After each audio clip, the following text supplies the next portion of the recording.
The following program is rated TV MAL. It contains strong language and is intended only for mature audiences.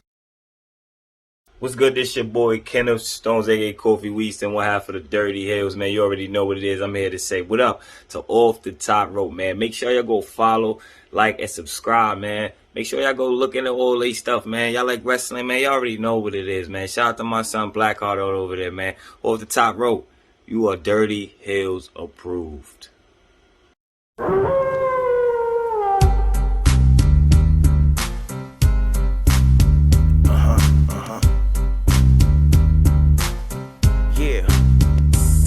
Off the Ropes be the podcast of mass destruction. Guess who's here for OGs of wrestling? Ain't no competition, we report, you gon' listen. Never no mercy, we bring the ring to the streets. If you don't know, you better find out. Off the Ropes, here to prove a point, number one in the league. Bet you don't wanna tussle with us, know where to hide or run. Step in the ring, get done, you're never stepping out again. Welcome, ladies and gentlemen, to a brand new episode of Off the Top Rope Podcast. Dukes, did I just hit you? Dude, do I see you eating over there? Oh shit! Here we go. No, you got something in your mouth. What is it? He got this serious look on his face, like what? You know the rule. Oh damn! That's going to be your last bite for another 2 hours, so be braced up for that. But ladies and gentlemen, before I got rudely interrupted by the gremlin over there, welcome to another brand new episode of the Top Rope Podcast. I'm your host, Blackheart, the boss star here at OTTR. As I go around the damn circle, before we get into the crew, I want to give a special shout out to Anchor and Zoom for giving us the podcast platform that we need to make our podcast happen here for OTTR. Thank you to the subscribers. Thank you for the love, the support, man. We greatly appreciate it. 110 subscribers, 3.4K plays on Anchor, and it's still growing and growing as we keep going. Thank you. But more importantly, new merchandise now in stores, ladies and gentlemen. As you see, I got the exclusive mob tree. You know what I'm saying? On me today, man, representing for the group, man. I got the hoodie. I got the pullover hoodie in my closet. You know what I'm saying? But last but not least, I got my coveted OTTR cup as well. Oh, look at this guy. Real professional with it, folks. So if you wanted to get the same merchandise that I got right now, go over to bonfire.com/store/Off the Top Rope Podcast to get your merchandise. And also for the flip-flops, deco.com/Off the Top Rope Podcast. You want to get the merchandise, man. Please help support. Thank you. Needless to say, follow the podcast, follow us on the Facebook groups, Twitter, Instagram, Off the Top Ropes. It's not hard to hit that subscribe button on YouTube, ladies and gentlemen. Do that on YouTube as well. Go bump our podcast on Anchor, Google, Radio Public, Breaker, Spotify, Podbean, Audio, and when we go on live on Green Room, you'll catch us there too. To my right over here, we got the masked luchador himself coming out of retirement. El Mavrico is now. El Mavrico is in the building. Below me, my beloved underboss Cyber. He's right here on my shirt. There he is. We got the concierge to his left, which is the yawning giant himself, E. Dukes. He's right here on my left titty. And then I got Shar, the first lady on the podcast crew, on the top, top left corner. This is and we got one more person coming into the show for his debut. Whenever he gets his camera on the fritz, but he better beat the fuck in here. But needless to say, what's going on with y'all? I haven't seen a couple of y'all in the last couple of weeks, but two of y'all I seen y'all last week. But what's going on with the rest of y'all? Working like a dog, man. No joke. Even my part-time job's been having me working full-time hours this past week. So crazy. People don't want to work, man. They don't. It's crappy, man. I'm the only one chasing the chickens I see in where I live, you know what I'm saying? So it's like it's ridiculous. It's like it's crazy. I want to be on unemployment too. I want to hit that up, but no, you should not right now. Unemployment is not the way for nobody right now. Blackheart and the people. Well, Blackheart and the people who saw my Instagram last night or / early this morning, if I was on unemployment, I wouldn't have been able to afford what I just got. So Yeah, I seen that setup, man. I was so fucking jealous of you. Dude. Hey, no, I already had all the equipment. It's just what it sits on now. That's the nice thing now. You got a new desk? Oh yeah, dude. I bought it off this dude off of Marketplace. Retail, like the parts individually come out to like 600. I bought it off a dude for 250. Wow. I'm like, let me cop that real quick. Picked it up and I set it up last night after work. Oh my god, man. Deuce, wipe the coal out your eye. Come on, man. Wake up a little bit. Wake your ass up. I like those kind of naps too, but man, come on now. Wake your punk ass up. Oh, broke out the punk ass. Speaking of that B word, man, let's leave that for Friday Night SmackDown because someone said that, man. That got me kind of like, oh, hold up. But before we get into that, we gotta go all the way to the beginning of the week. Y'all know what the hell that means.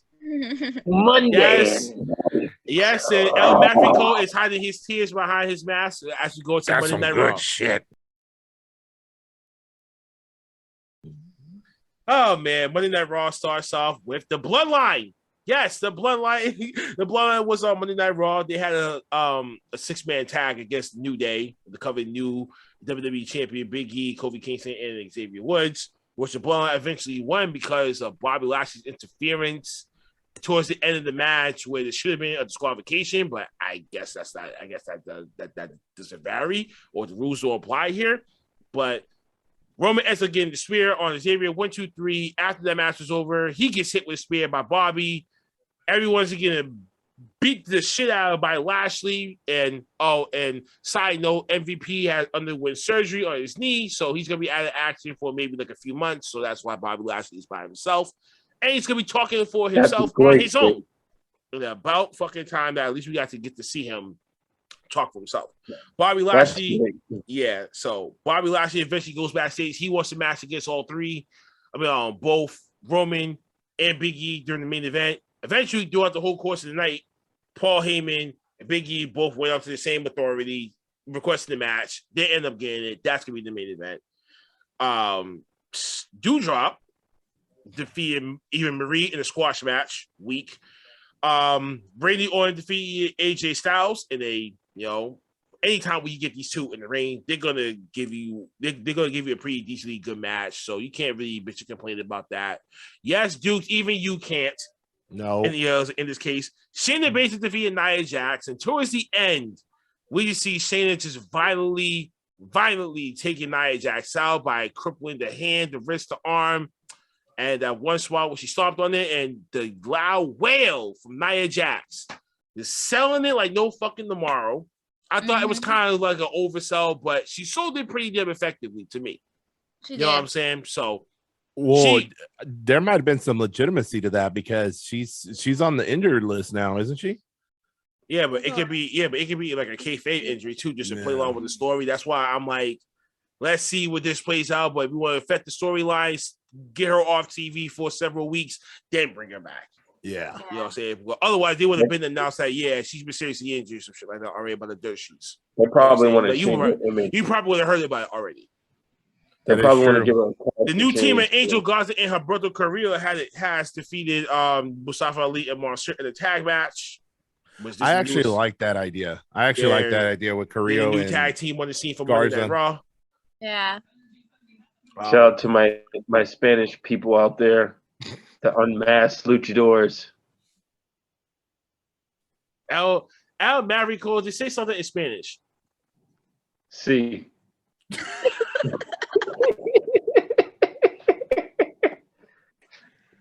Okay.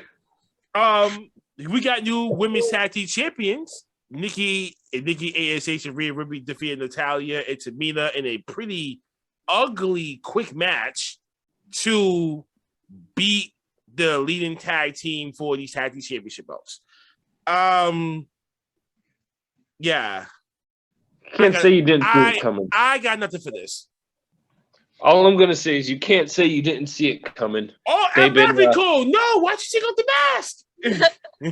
I feel like I can't even hear myself speaking, but like honestly, you cannot say you can't see it coming just from the way they've been acting the last like month together. So it was bound to happen. There's Yeah, nothing more you also- can really say about it. Also, too, you got to kind of understand Tamina's kind of been solo with those tag titles while Natalia was hurt. And to be honest, she's probably tired because she's been getting worked. They've been short matches the past couple of weeks, but still she's been in the ring by herself a lot.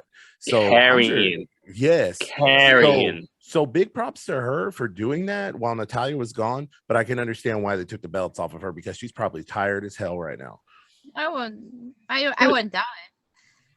But don't think you're not going to see Tamina in something else more significant now, just from what she did with them tag titles. Yeah, exactly. Well, I mean, eventually I'm gonna see this tag team break up anyway. It just didn't do it for me regardless. It just didn't. I'd rather see Tamina I'd rather see Tamina as the new China of the bloodline. At least give me that. Maybe. It was just a whole I could legacy see that thing. happening. Like, if you can give me that, she'll fit in just fine Either- with that. You can transform her to a real monster if you let her. If you let her do it her way. If my whole thing is on that is if she becomes the new monster or goes and becomes that person in Bloodline, where is that going to leave Naomi? She, I don't even think she's No. gonna. her and Tamina can still go after the women's tag team titles. Boom. So True. no matter what, one person True.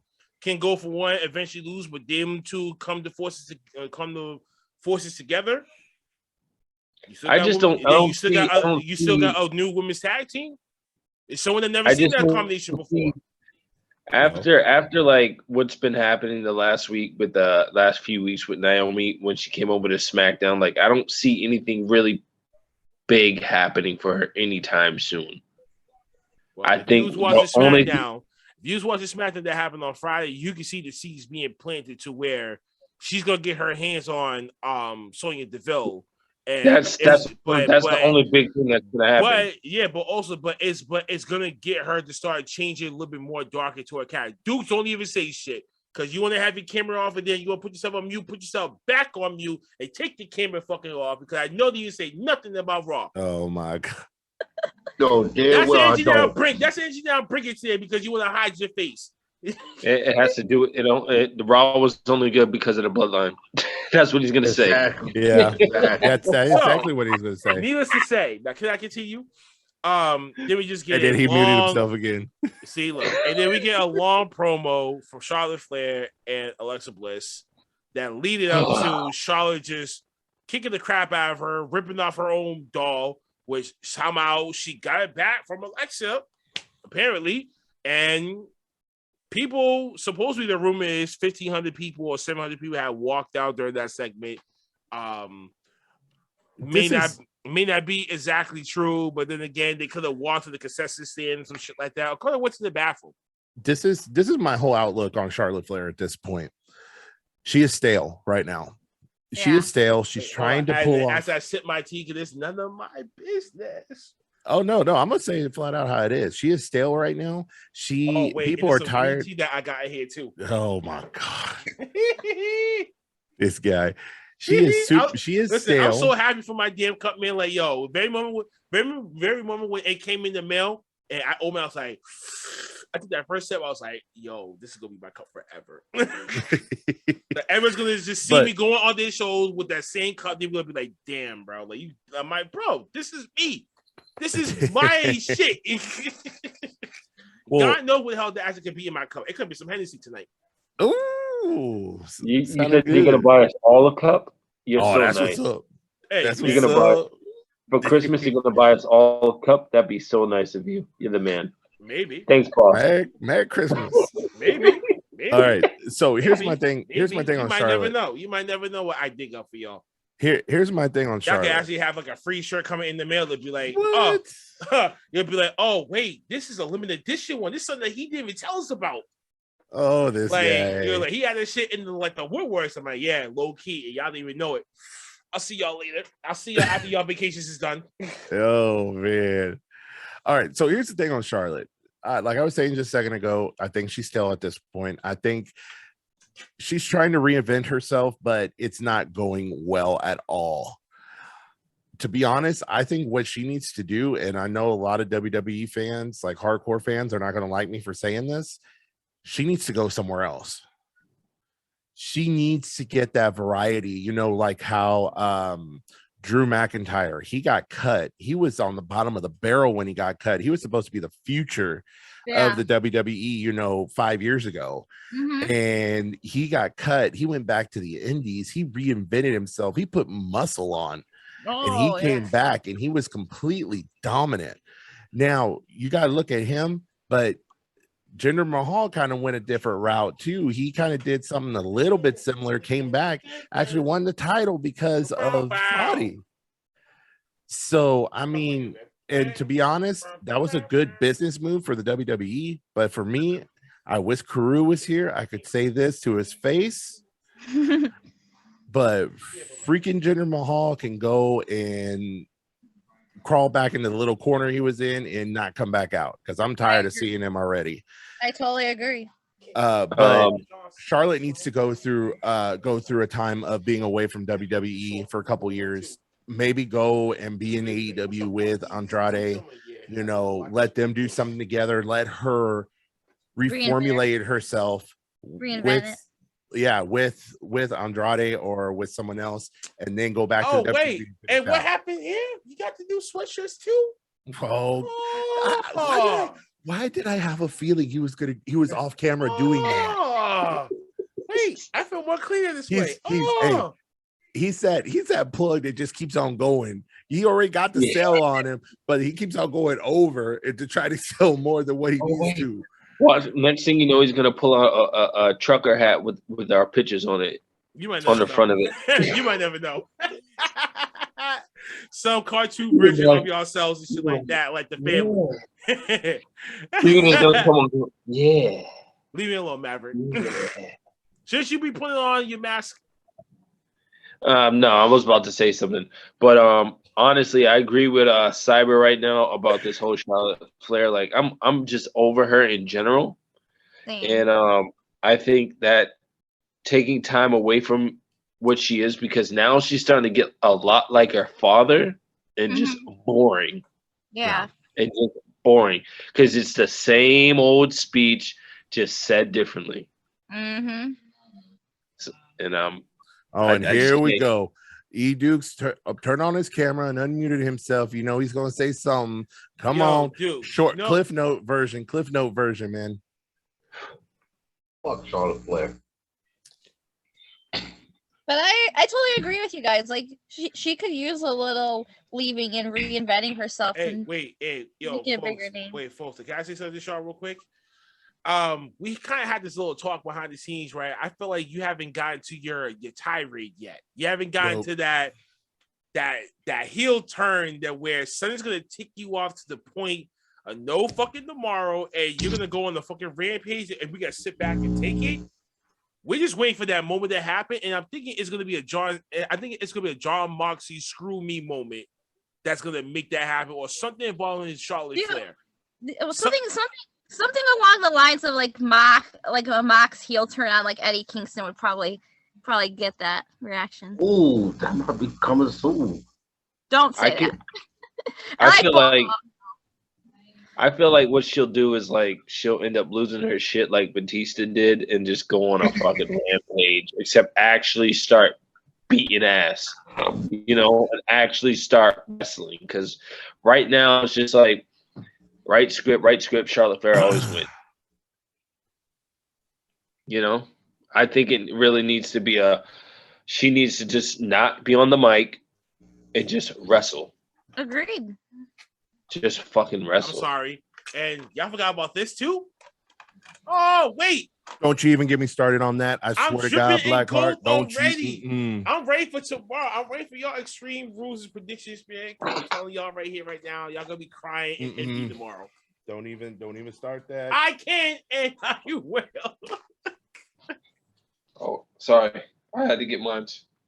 Oh boy. I see with the tag team championship belt. That's tag team, not world champ. Don't go there with that. And that's not OTTR champ on top of that stuff. With the spinner. You got to realize though, this is what I'm bred for. Oh, you remember that 6-man titles that WWE was they were rumored to have like years ago? Yep. His Mavericks 2 tag team partners would have been freaking Kalisto and freaking what's his face? God, what? I feel so bad. I forgot his damn name. Sakara. Sin Cara. There you go. That would have been a 6-man titles right there. I've been hunting down the dude from down this Jurassic Express trying to get his mask. Luchasaurus. Yep. I've been trying to get his mask is actually really good. That's I really like that. sick. It is. I even saw this other luchador mask of a dragon. Shit is fire. Dude, no joke. I would want Penta's mask. Oh yes. But they have that online. That shit's like $300. But I'm willing. That kind of hurts. Oh, but folks, enough about that, man. Let's just get on with the rest of I was about Sorry. I'm the new you luchador. get just a from lousy AEW. R-Truth, Akira Tozawa, and others trying to chase after Reggie for the 24/7 title again.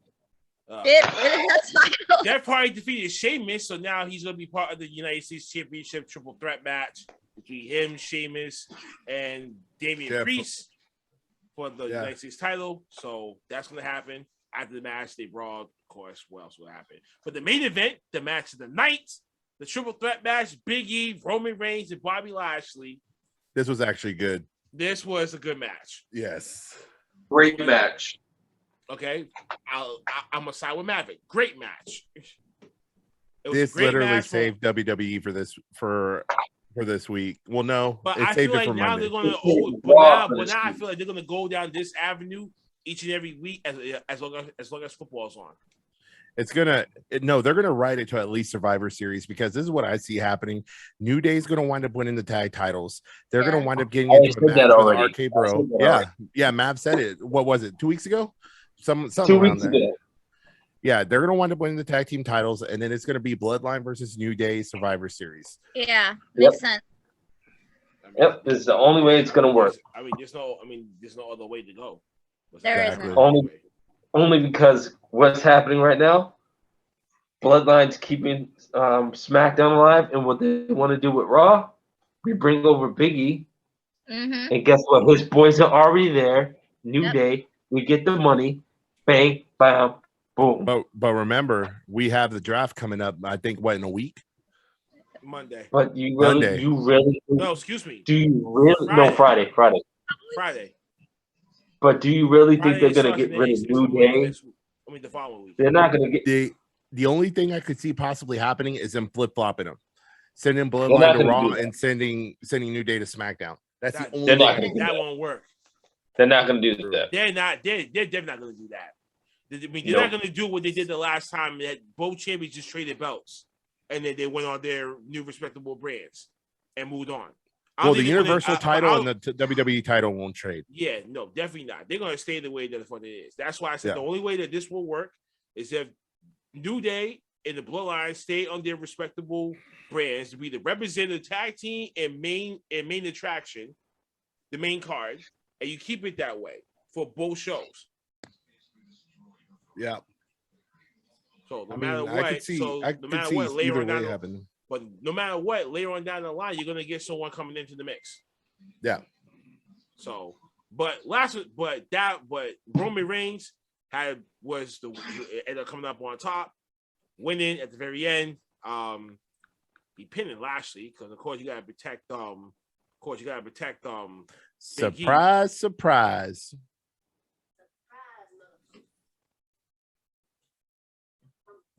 What's surprise about? You'll see it on Blackheart's face here in a second. I'm over this shit. I'm already over this shit already. Hold y'all. That's all I'm gonna leave it at. I'm not gonna say anymore. I've been waiting. I was gonna slide in your DMs, Black, and just go off for a couple seconds, but I'm leaving it to you, boss. Why? Sorry. So why didn't you? I can't. You just can't. You can't, or you wouldn't. Because at the end of the day, Abe, well, also too, no one's going to say anything unless you give the green light. Blackheart, you know that. I mean, listen, I told y'all to be outspoken. To be outspoken about shit. So yeah, to a certain be extent. Me. Yeah, but okay, but here's the thing with that, right? You all are adults. Keyword adults, and I expect y'all to be letting me knowing if how you guys feel about certain things, certain situations and shit, because obviously every person's opinion here counts. As I said to you before, sometimes I may not make the best decisions when it comes to bringing people in, or the ideas I do, or format of the show, whatever the fuck case may be, blah blah blah. So it's always good to have others to be like, yo, boss, I think this is what you should be doing instead. But whatever, blah blah blah. That keeps me focused, and then that gets me somewhere where, like, you know what I'm saying, and that helps me. Before you keep going, I'm just gonna end this here because we are recording. Let's end this and just keep going over the shows, and then afterwards we'll handle this. Talk about this after. Yeah, we can. Yeah. All right, fine. All right, so sorry about that. Basically, Roman Reigns ended up being the winner of that triple threat main event, and that was the match of the night. That's all I can really say about that. Yeah, it really was. It was a really good match. So, I mean, WWE is really starting to find ways to save their ass every show. Also, the last week. Y'all say take the bloodline? Oh my God! Now you want to pop Books. No, here's what it comes down to. It's getting interesting when alumni are starting to jump on Twitter and starting to say that get your act together. No. It's not the getting your act together. It's that now that it's 100% legitimate, it's not AEW going against NXT anymore. It's AEW going against the main shows, and Raw literally edged them out by less than 1%. Yeah, it's getting less than 1%. It's getting really close. Yeah, and here's my thing. I could care less about the percentages. I could care less about, what shows winning, what shows losing, or anything else. AEW is putting out a good product. We know how Vince McMahon is. If he gets his backed up against the wall, for some miracle, he knows how to pull stuff out of his ass and make it work. So that's what a lot of the alumni are saying is, okay, AEW is backing him up. This is when Vince McMahon usually does something really good. To be honest, with his age, also, I'm sure his health is probably a factor. I don't think he has it in him this time around. But if he does, I would be a surprise. But I'm not looking at it as a WWE. Are you saying that Vince McMahon is losing his touch?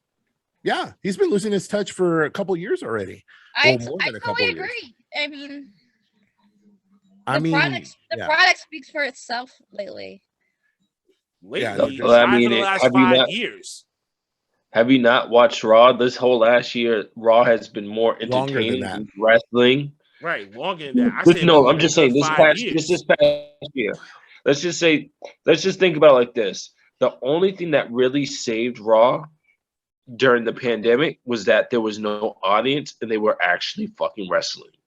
Yeah. There was less promos. You know what I'm saying? There was less like everything. And honestly, Drew McIntyre saved that whole heavyweight bout. And I hate to say it because I was over watching Drew McIntyre going after Bobby Lashley for the title, but he saved it. The whole pandemic literally saved WWE. It did. For Raw, I'll say is that MVP saved Raw. MVP did save Raw. Yes. He would have never brought the Hurt Business. We would never got Cedric Alexander and Shelton Benjamin on a tag team. That's true. Well, also and then that helped to elevate other baby faces that went against the heel Bobby Lashley on top of that. And then on top of that, the elevation of Bobby Lashley as well. Didn't I just say that? But at the end of the day, you didn't really say the elevation of Bobby Lashley. You said the heel. I said the elevation of Bobby Lashley to the point where like he can actually win a championship. No, but that's still elevating him as a heel champion as well by getting those wins anyway. But also too, look at it this way.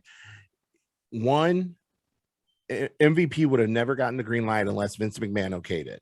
That's the big thing, because you know how Vince McMahon is about the main show. What he calls the main show.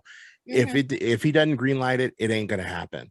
Second, look, I hate to go this route, but at the end of the day, this is the route that it's going.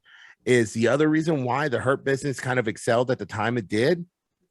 Come on, man, look at what the world was going through at the time. Well, still is going through, but it's not as loud. Yeah, I mean, you're right. It was smart business on his end. It was smart for him only because, again, what we went through as a community, you know, for wrestling fans, he was speaking to the Black wrestling fans that watch his product. And honestly, I thought he broke them up mainly because he's like, just like how he said he didn't want another Stone Cold in a Rock. If you look at the Hurt Business, they were getting so much praise for where they were that they could have been bigger than WWE. Yeah, they could have if they would have let it stay around longer. And I think that's why they pulled the trigger on that Sheldon Benjamin and Cedric Alexander getting booted out of the group, because this could have easily turned into a very big faction. I think it could have been the same scale as Nation of Domination. You know, they could have redone that whole storyline of Nation of Domination with Evolution. With exactly. That's exactly what I'm saying. Because MVP would have played Ric Flair, right? And then you would have had Triple H, of course, being Bobby Lashley, and then you could have had Randy, or it could have been Cedric Alexander Batista, which could have been like a young, experienced veteran, but he know better than shit like that. Could have been Batista's role. But either way, I would have seen it more as elevation more than Nation of Domination, and that's the case. And the Hurt Business probably would have got a lot bigger because there are so many other people on Raw that they could have added to it. They could have even went to SmackDown and made a Hurt Business 2.0 and added the fucking the tag team on SmackDown right now. That's going after the Usos. That is very true. And here's the thing. When the Hurt Business was climbing, you know, and they had the tag team titles, you know, Bobby Lashley had the US title, you know, they interviewed him and MVP flat out said, hey, there is a very good possibility we could get a group going on SmackDown as well. He says that we are growing, business is good. We are going to expand. And then we never heard anything from it again. Yeah. And that's why, because like I said, he's like, he doesn't want nothing to be bigger than WWE. And that's understandable. Yeah. The way the Bloodline is going to be bigger than WWE. Take a look at it. No offense, but bro, that's gonna end too. I hate to tell you, but that's gonna end soon too. Because if it's gonna be bigger than WWE, guess what? Vince McMahon's gonna want it gone.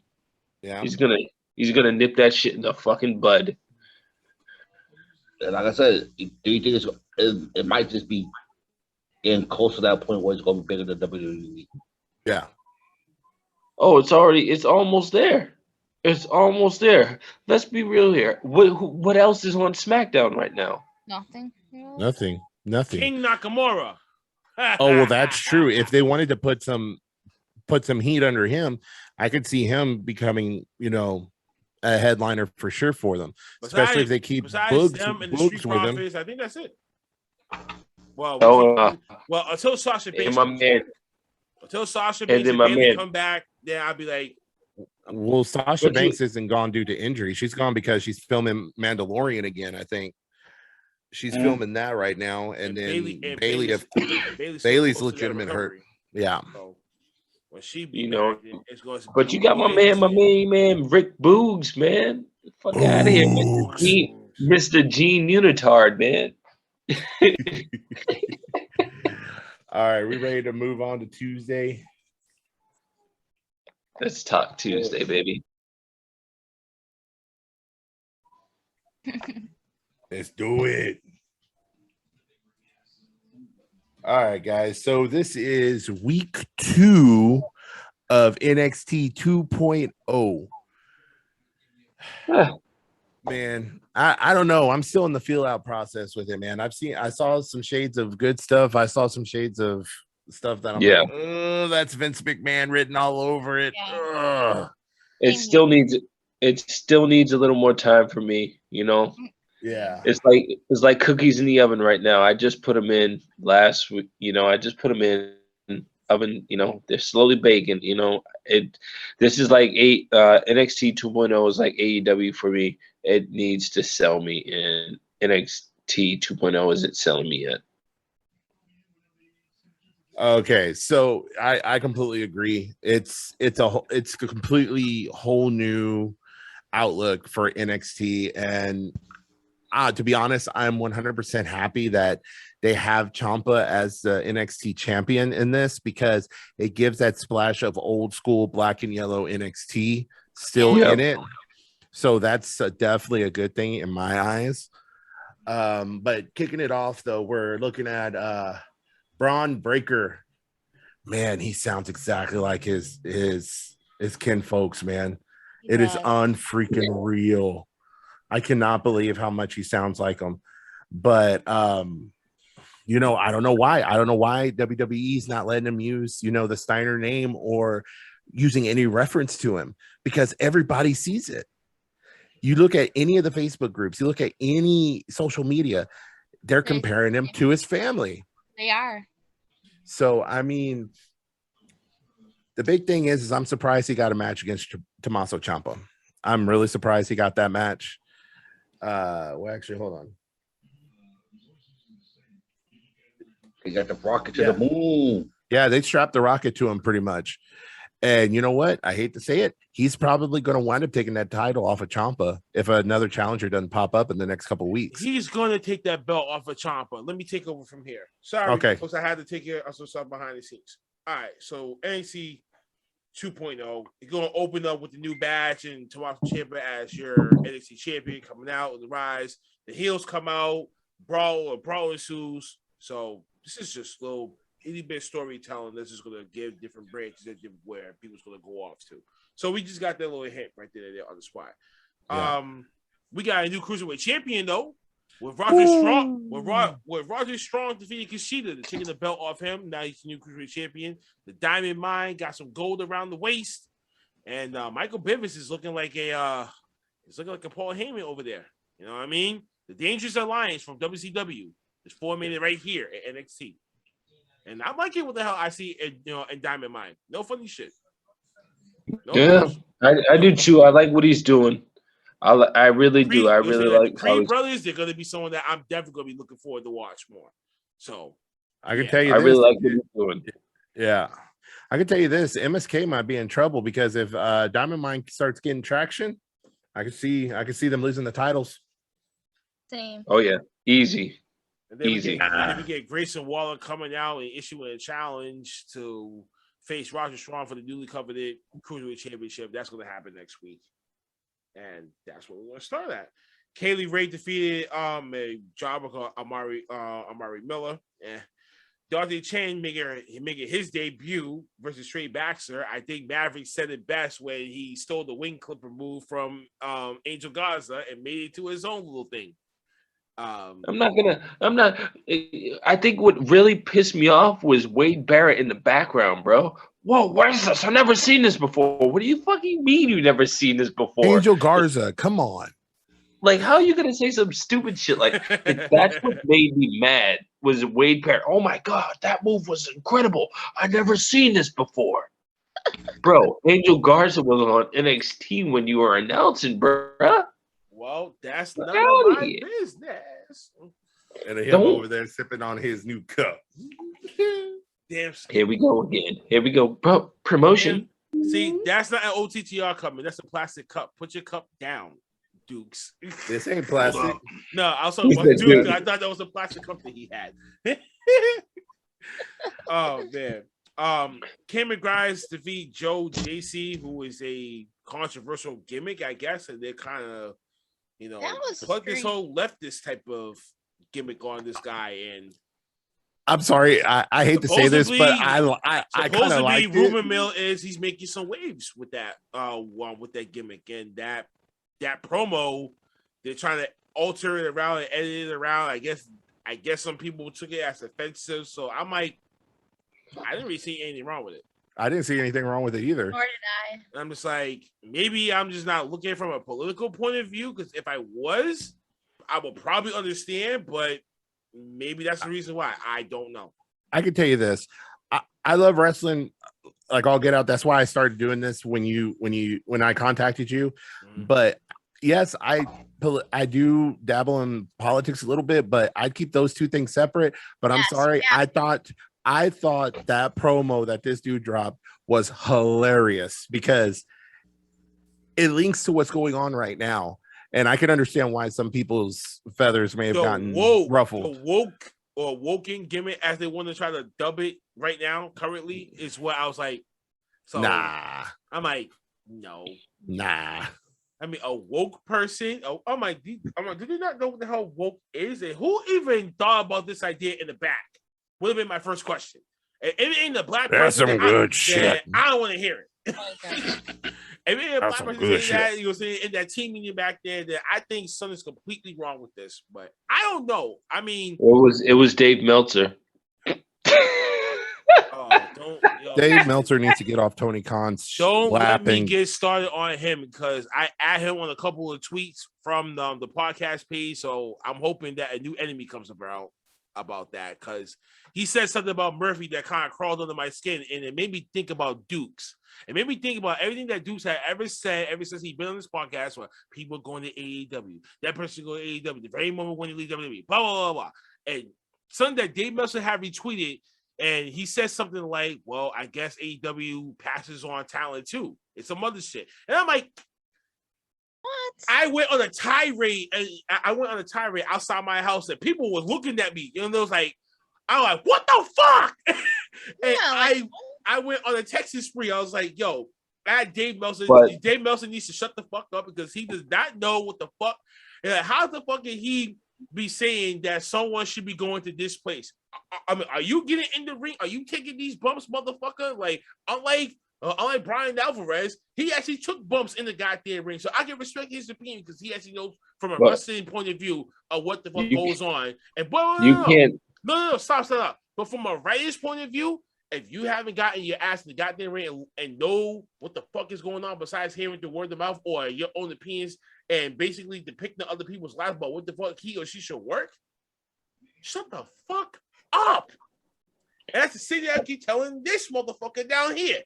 And I'm like, bro, there's a lot of people that we all want to go to AEW. Yes, I get that. But not everybody is going to be able to go there, or probably doesn't want to go there. There's other promotions that's out there that would be better suited for them, that they can get more out of that than them going to one company because they're the highest ticket in town. Wait, Sean, I'm going to get back to you real quick, too, because I agree on so many different things, but I never heard that tirade come out of your mouth. Come on. Let us go. I got some heat for you, too. Back down the Dukes when it came to this whole entire thing, and that's why I went after Dave Meltzer's neck. So if I get a Jim Cornette type of tweet response back, then I'll be like, boys, we're getting notice. Now people's gonna be like, who the hell are these guys? Now it's gonna be like, because that one tweet has guys the fuck out there that I came after Dave Meltzer's neck about Murphy, about him going to Impact instead of going to AEW. I'm like, the door is still fucking open. Do you not know how companies fucking work? One company can buy out his contract, and then he can go over to AEW. That's going to happen later if the timing and the situation is right. But he opened the forbidden door. But he can easily get his fucking feet wet in one company and still go overseas to New Japan and get his wish. So he doesn't always need to go. But people don't even need to go to AEW just to achieve that goal. Is what I'm trying to say to people like this motherfucker down here, and then this Missy over here, where I agree with so much everything. Lately, you've been agreeing with maybe 96% of everything that the fuck that we've been saying ever since you've been on this goddamn thing. When am I gonna get a tirade come out of you? When am I actually gonna get you spitting some heat at me, or at this fat fuck down here, or the other fat fuck down here, or the fake Gucci door to my right? Or you say some fucked up shit about John Moxley. Someone Okay. needs to start talking shit about John Moxley, and then I think we're going to see it come out. Shar, no Uh-huh. joke. Yeah, if someone did, I probably would go off.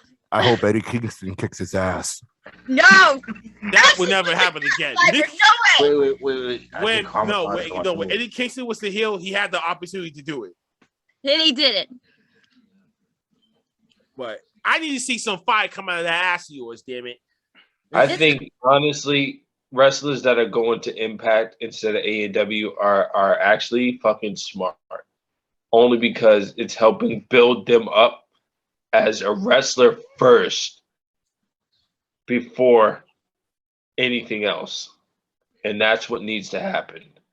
Yes. Build yourself up, get yourself together, get your act the way you want it to be. Build your character the way you want it to be, and then bring it to where you want it to go. And that's why I think it was smart for Buddy Murphy not to try and go back to WWE or go to AEW. Because you go to AEW, then it's like, all right, let's rush to get on TV, but like, let's not forget about the fact that when you were on TV, bro, you didn't even know who you were. I don't think it was that he didn't know who he was. I think it was more of that was the writing for him. I don't feel like that was the case. Now, the whole situation about him not signing with AEW, it's not that he didn't sign with them. It's that they didn't want to sign him.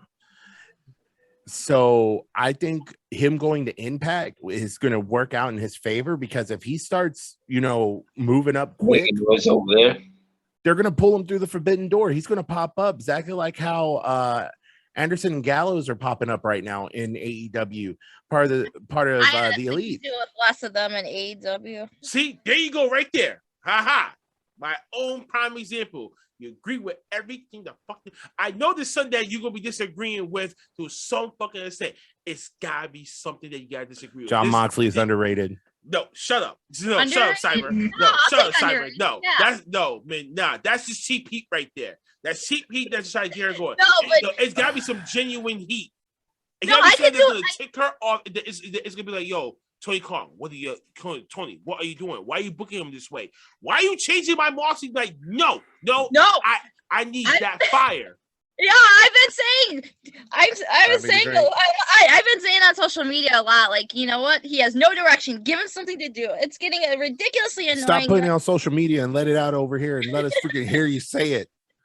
John Moxley, Wait. John Moxley's going to go back to Dean Ambrose. Wait, folks. No, he's not.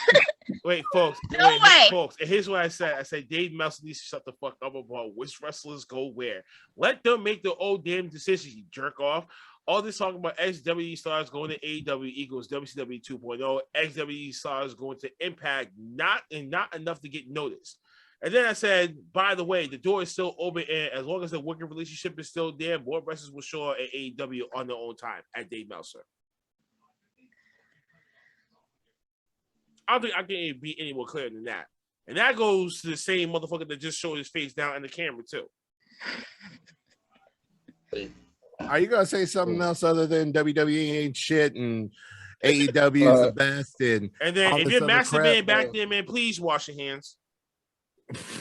What? Because every time we turn off your camera, it makes me think like you're about to do like you're doing something. it's that about you 30 want- seconds that you apiece, want us so it to wouldn't cease. surprise me. So something's telling me that you're doing some derogatory shit back there, and that's inappropriate. Ew.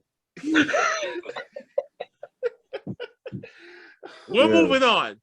El Maverico's girlfriend or imaginary his second wifey right now, Elektra Lopez's The camera's debut. about to go off again. My second wifey, my only wifey. No, the first one was Adina Steele. Get that. Well, she's been actually sending out some signals towards you lately, so I don't know what you did. You what? Oh, you better go check her shit out. But that's for you. That's for you to find out. But Alexa Lopez had defeated her first jobber in a sheer. After the match, Santos Escobar says Electra completes the Legado de Fantasma, blah, blah, blah. Electra calls out B Fab. Hit Row comes out. Two girls, they start brawling out, and they get a match, and no disqualification match next week. So We get Maverick, help me out here. Who was Joe Marie Parker's character in Friday? Miss Parker? No. Greg's girlfriend. Oh, Felicia? No, not not Felicia. no. Oh, fucking the woman with long the braids. crazy chick. The crazy chick. Yeah, the woman with long braids. What was her name? Oh, that's what she looked. I can't remember her fucking name, but that's who that chick looks like. All I see her is throwing her weave all different directions, and I'm like, oh my god. That was actually why can't black and brown people get along, man? Why you gotta have us do this on wrestling? I can't fathom this. I can't fathom that. Next we get Odyssey Jones defeating Darian Patera and Kerry Millman. God knows what the fuck these drivers' names are. In a handicap match, which basically went nowhere. No. Andre Chase tried to hit Odyssey with a steel chair, but Jones grabbed it and broke it. Some shit. Oh, damn. Wait, hold on. Wait. Technical file here. Hey, should I talk about what facts happened earlier today? Matt, I'll talk about the story afterwards. Okay, never mind. I mean, I can't because it's so fucking funny. I went to after the show. So now I'll tell you about after the show along with the other topic that Maverick wanted to talk about. All right, Mandy Rose, her new clique, Toxic. What was it called? Toxic Attraction. Toxic Pleasure? No, Toxic Attraction. Toxic Fumes? I just told you, Toxic Attraction. There was nothing attractive Toxic about makeup? That. They're all fucking horrible. Toxic earwax? Perfume? Toxic water? Oh my god. What are you talking about? I mean, listen, man. Mandy Rose got some thick thighs. That's all I gotta say about that. But bruh, there's but nothing Mandy else said, attractive about that group. Listen, I know. Besides, only the ringleader, and that's it. Yeah, I was about to say. But they cut a but they each cut their own promo of why they're together. They're gonna save the division. Blah blah blah blah blah. Basic generic stuff. Basic generic reformation of a team stuff. Of why Stone Cold, why, and that's just it. There's nothing that came out of this besides. These two Hinch girls will go after the women's tag team, and I guess Mandy's will go after the NXT women's, and that's where we're going to see the destinations go down. Last but not least, the main event, which was Tommaso Ciampa, the NXT champion, and Braun Breaker. Oh, that name. Just give him the Steiner name and get it over with. Oh my God. Yes. I mean, listen, WWE. I'm sorry. I mean, just call Rick. Call Scott, get him to sign the goddamn form, and you can have the name, but at least pay him to use the name. At least put some money in the goddamn bank accounts, because God knows what the hell that they're doing right now. That can help benefit his son. Well, what if he doesn't want to be a Steiner? What if that's the understand that? Maverick, what if he's like trying to break away from that? That's like you might not want to be a Brewer.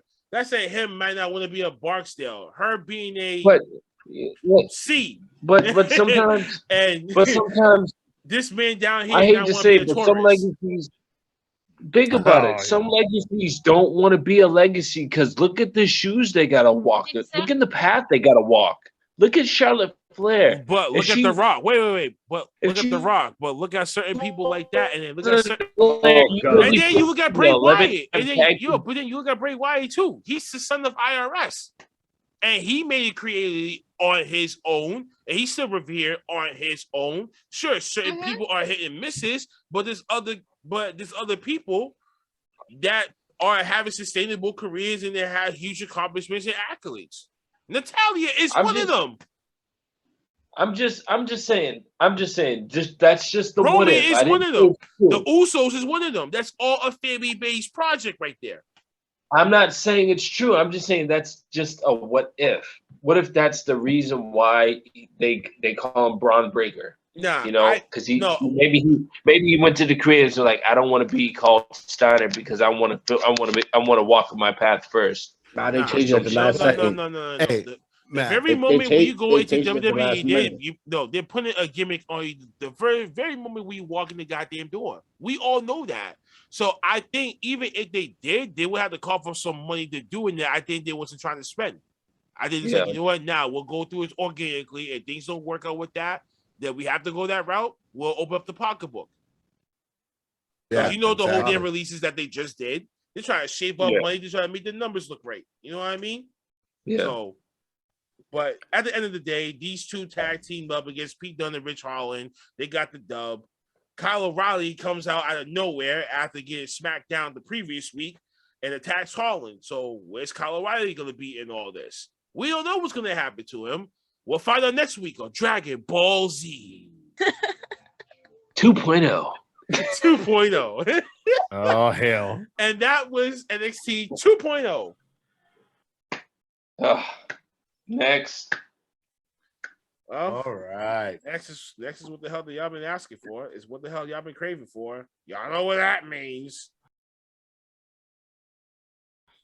Dean Ambrose. Shut up! Oh. Dean Ambrose, Here it goes. Hey, Dean Ambrose died 2 years ago. Enough is enough. hey, listen to me.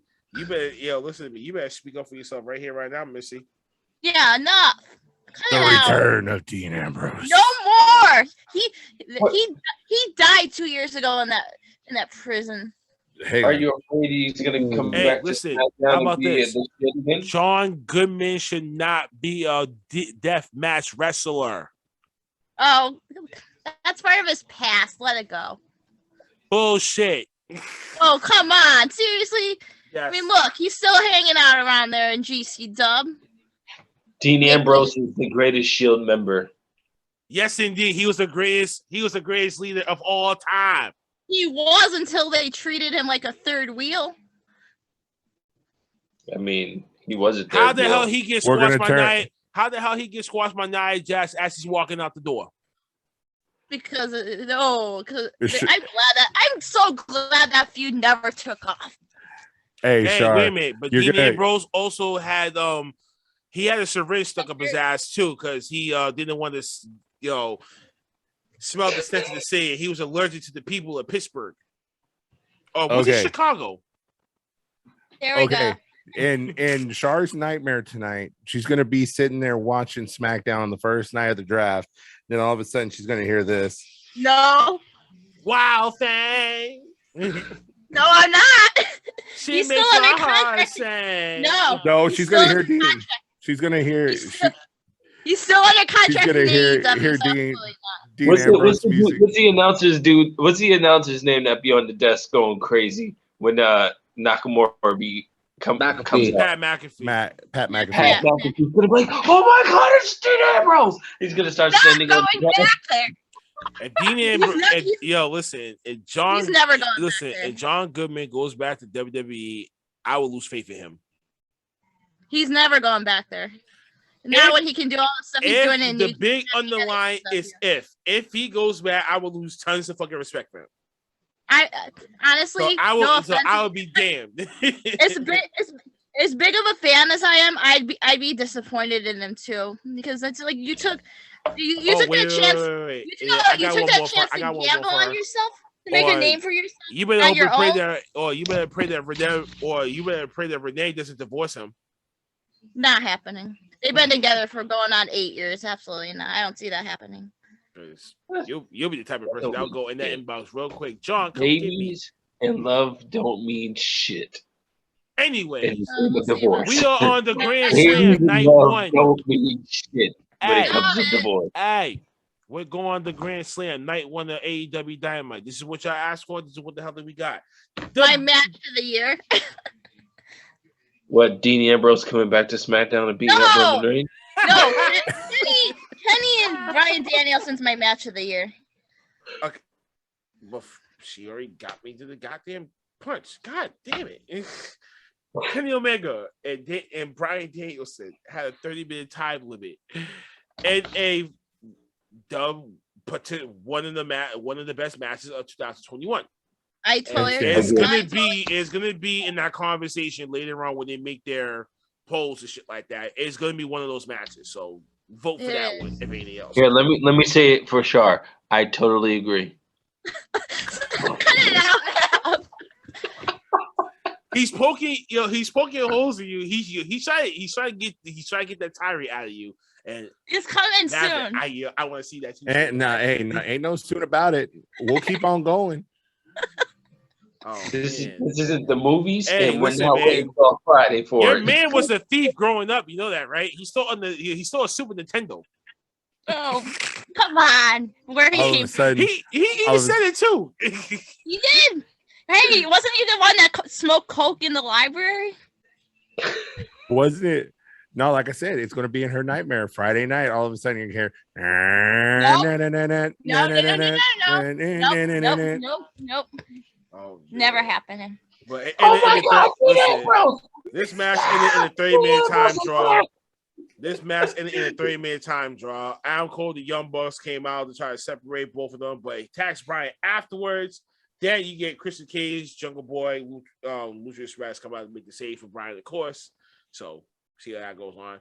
We get a CM Punk promo, and this is CM Punk. Goddamn it! Any promo that he's gonna do, it's gonna be fine. Why the hell do I need to talk about this? But the key point is, Will Hobbs will get his on night two on Rampage for Grand Slam, and he's gonna give him the GG. He's gonna break his neck, and damn it, he's gonna go after his ass.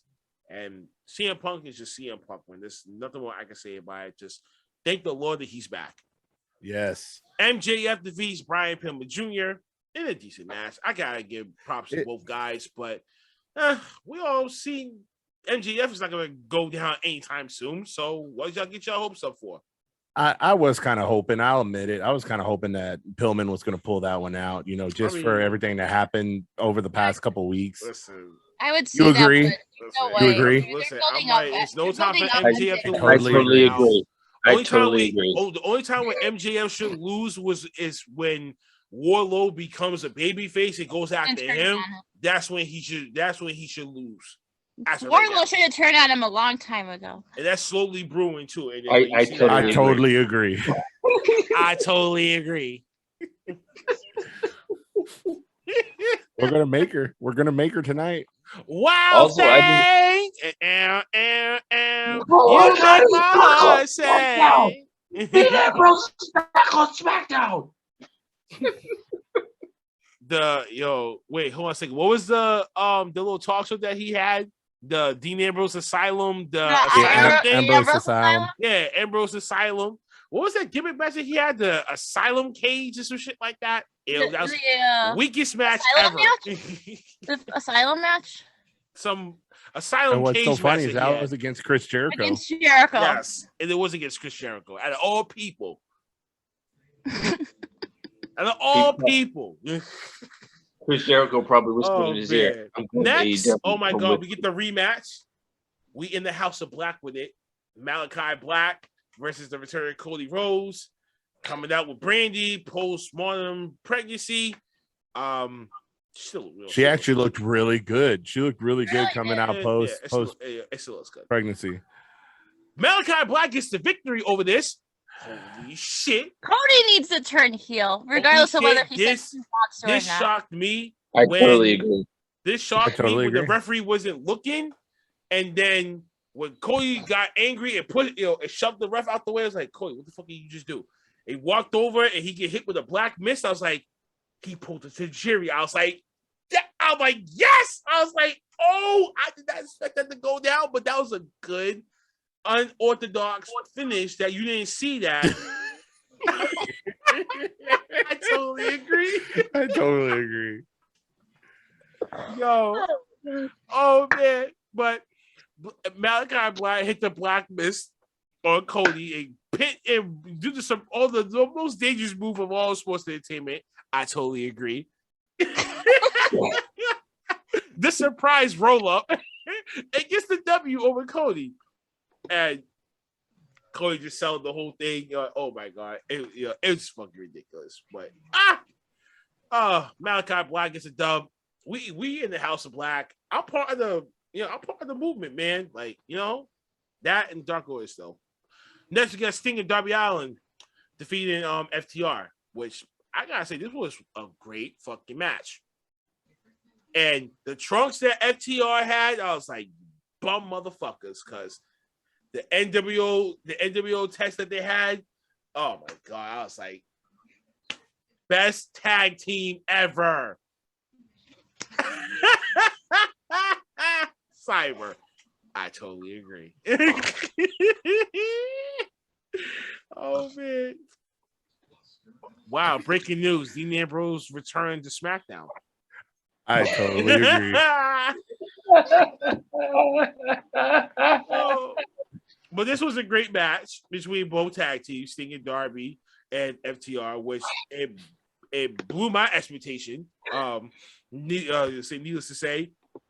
But Sting made Cash Wheeler tap out, but as Dash was trying to crawl into the ring to try to grab him, Darby hits the coffin draw off the top, hits him in the back, lay the other apron. Oh, that was a crazy spot to finish it off, and we got a great match out of it, man. I can't be mad at this at all from FTR and Tully Blanchard doing his part and all that. So, I mean, I thought it was a little bit too much with the chairs. I mean, from the whole chair angle, but well, it's passable, whatever. I totally agree. I need to come up with a different phrase. I totally agree. I'm not even saying it anymore. I'm just like, I totally agree about the fault. I'm just gonna say this: Darby Allin, honestly, has not put on a bad match for me. No, I totally disagree. Get there, drink your tea. That kid is a workaholic, man. He is a workaholic. He really is. And for how young he is. Champion. Yeah. Just imagine, like, when he gets deeper in his career and he put on some actual weight, he's going to be a fucking problem. I totally agree. Hold up. I bet you won't see this one coming. I'm looking forward. I see another thing coming. Hold on. I'm looking forward to the day when Darby beats Max. That can happen. Because the kid, I totally agree with that. Only because it can happen. That kid is a. I agree. Like I said, that kid is totally a fucking workaholic. He's a okay. We got to make a shirt now. I totally agree. Yep, that's your signature shirt now. You messed up, Sean.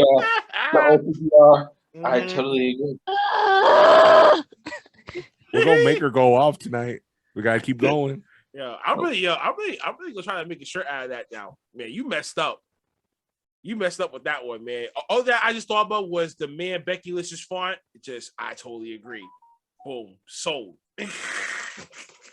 Done. So anything that anyone says to you, I'd be like, you know what? Just my shirt. I totally agree. Oh man. But the main event of night one was Britt Baker defending the women's championship against Ruby Soho. Of course. Should not have been the main event. I totally agree. I think this was another week of AEW where the first match and the last match should be switched. Yeah. Because we already knew what was going to happen in this Britt Baker Ruby Soho match. We already knew what was going to happen. Britt Baker ended up retaining the belt by getting the large jaw on her after some interferences from her little posse out there. But we all know that she was going to retain the belt. But yes, I totally agree that the opening match should have been the main event. But because we all know how AEW is doing, they want to bring the highest viewers in the first hour and help them maintain during the second hour as it starts dwindling down. They want to make sure they kind of keep that high momentum throughout the whole show, or at least a high number throughout the show. So what better way to do it than have Kenny Omega and Bryan Danielson open up night one of a 2-night television special. You know what I'm saying? Which is true, but once you start, which is true, right? She's trying to substitute it. She's trying to change it up. She's trying to substitute that real quick. But once you start with Kenny and Bryan Danielson, there's nowhere to go. I mean, no other match that comes after that's going to be able to top what they pulled off. So, I mean, I always said with Vince McMahon, he always had a good way to build a sandwich when it comes to shows. Like he always started off with a good crust, and in the middle to keep the audience, he had some really good, the good insides, and then he ended with the other side. You know what I'm saying? Like, and that's the problem with AEW. You can't start off with such a high octane match like that, and then expect everyone to keep watching the show after that. Because once I saw that match, I was like, the fuck? I don't care about everything else. Ain't nothing else happening. But then you saw the story building up in the show. You saw all of them asking for the rematch, and then that's what kept everyone tuned in Monday. Yeah. I mean, like I said, I've been waiting to see Bryan Danielson wrestle in general. So the fact that he came back and wrestled this night, and that was the first match, I didn't give a fuck about anything else. That's it. I don't care about another CM Punk promo. Fuck that. I totally agree.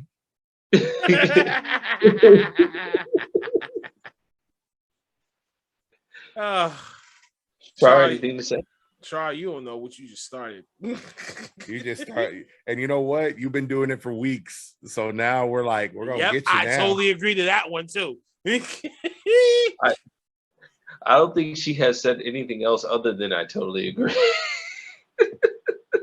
See, I knew it too. I knew it. My lips are sealed. Oh my! So we try to be like a Mr. Mime now. You need the sign. There you go. Just tape it on your camera. Yeah, just tape it over your camera. No, can't do that. Yeah, of course you can't do that. But anyway, oh man, but that was night one for Grand Slam, which was great from beginning to end. I had no issues with nothing on this goddamn card, especially for the promos. And we got some pretty good promos. We're gonna get some heat for the next several more months. Long as they think he's building the way that it is, and when it comes to Boston, when I'm gonna be in the fucking building, I'm hoping for a good match card. I'm hoping for a real good match card. And not to mention, they're talking about as early as next week, my main man might be on the show. Bray Wyatt might be on AEW as early as next week. Well, it's the Rochester show. Brody's hometown. Oh, you broke. Oh, wait, your seal has actually been broken. Yeah, your seal broke that fast when Bray Wyatt's day came up. Who? He broke that silence. No, this one. Oh, oh shit! But yeah, man, that was night one. Now the very next night is Thursday night. You know what that means? Yeah, you know that means my favorite show. That Impact.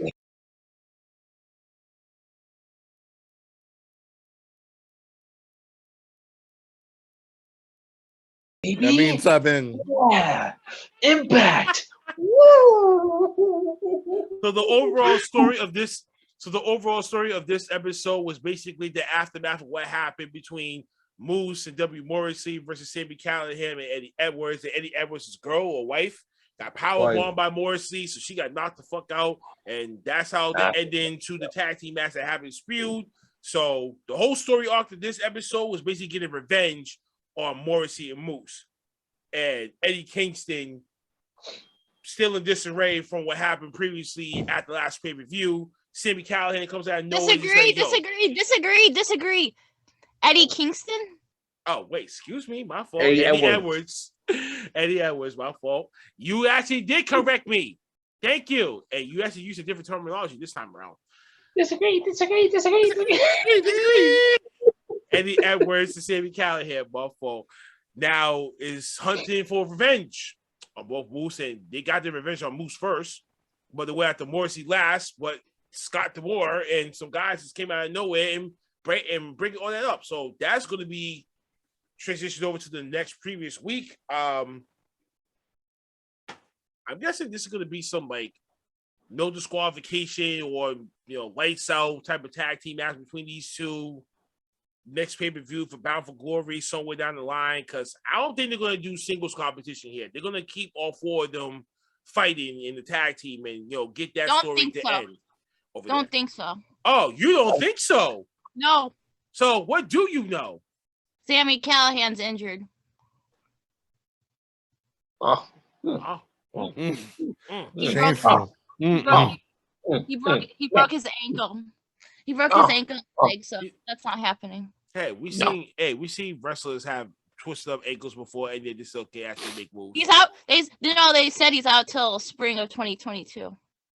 He broke it, or is it sprained? Because NBA and NFL players fucking playing them shits all the time. They said he had surgery on it because he had like an injury that was like similar to Sid's injury with the broken ankle and like broken leg too. He had a broken tibia. Yeah, so he's gonna be out till spring 2022. So they said spring 2022. Oh well, see you later. Well, the joke was then I guess Batman's all alone. So I don't think Eddie ever got any hope in the world.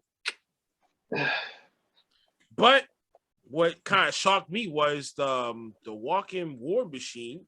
Josh Alexander relinquishes his X Division Championship, and now he's going to go after the Impact World Championship to go and face Christian Cage at Bound for Glory. Not surprising. So now they're going to have a tournament to crown a new X Division champion by Bound for Glory. So I said this last week. I felt like they should have made a title versus title. And didn't have to have one person relinquish it, but I guess I understand, and it helps elevate the next crop of talent in the roster. Go for it. But if you're trying to get more people to watch your product, then why not spice up the stipulation and try to do like some screwy finish that you can prolong it to where you get like a bigger event for the next pay-per-view to get more fans to tune in. Leaving certain cliffhangers when it's necessary. Here's my thing on that. I honestly think, yes, something different should have happened with the X Division title instead of him relinquishing it to challenge Christian Cage. Because at the end of the day, Christian Cage ain't going to lose that title at Bound for Glory. He's not going to lose it. Because right now, just due to the fact Christian Cage is an AEW guy, he is keeping eyes on Impact right now. Because he's going over there and he's, generating storyline for them. Because let's honestly think about it. When was the last time the Good Brothers were actually on Impact? It's been a couple weeks. They haven't defended those titles on Impact at all in a while. Actually, during the show, they actually cut a promo. But the promo doesn't count, man. I'm talking about in the building. But still, they still feature on their show. So no matter what, they're still there. Just not in person, but they still because they're still giving you content. They're still being featured on every single week. Well, I mean, I care because first off, they're the fucking tag team champion. So if you're gonna fucking hold the tag titles ransom, at least wrestle. Put on someone else. But realistically, who else is on Impact that could actually take those titles off of them? Who cares? I know, who cares? Yeah, I agree, but still, what other tag team is there? I totally agree. You got Rich Swann and Moxley the WWE confirmed. What? I totally agree. This man opened up the piggy bank. He could open some good shit. He could open up the piggy bank all he wants to. That doesn't mean he's going there. Money's no object. Hey. What the fuck? Money's no object? That's why he left in the first place. He doesn't care about the money. He doesn't care about the money. Look at the damn contract. Yeah, it was about the money of the reason why he left. He knew that he wanted to go. He been knew that. He been knew that for like a little while before that. But the first match, Haku Leo with Chris Bay versus David Finlay. He's Haku's son. Hikuleo. I'm still lost, but okay. Yeah. We're on Impact, bro. One of Haku's sons. Yeah. Mm-hmm. What is the destiny than this Hikaleo? See, he doesn't know. But he's taking on against David Finlay, the son of Fit Finlay. I knew that. Name, okay. With Juice Robinson. And David Finlay actually gets the victory by getting a small package roll up. And what the hell are you doing, Maverick? Maverick has figured out the background jobs for Zoom. I own the universe. What if? Say it. Maverick predicts. I totally agree. No, it should be more of the return of Dean Ambrose. I'm telling you right now. I totally agree. That was down. I totally disagree. Yo, David Finlay gets the dub. We get a Vibe by Design vignette, basically targeting Rhino, and I guess Vibe Design's either about to whip his ass and take him out, or Vibe's gonna get some backup and have a 3-on-3. We don't know about this just yet. Josh Alexander has been announced to face Ace Austin during the main event. Blah blah blah. Su Yung has a new alliance with Kimberly and Brandy Lauren, which I have no goddamn idea where this shit is even going. But this shit was like, oh my god, just no, just my god, just no. It's just not working. It's just not working for me. No.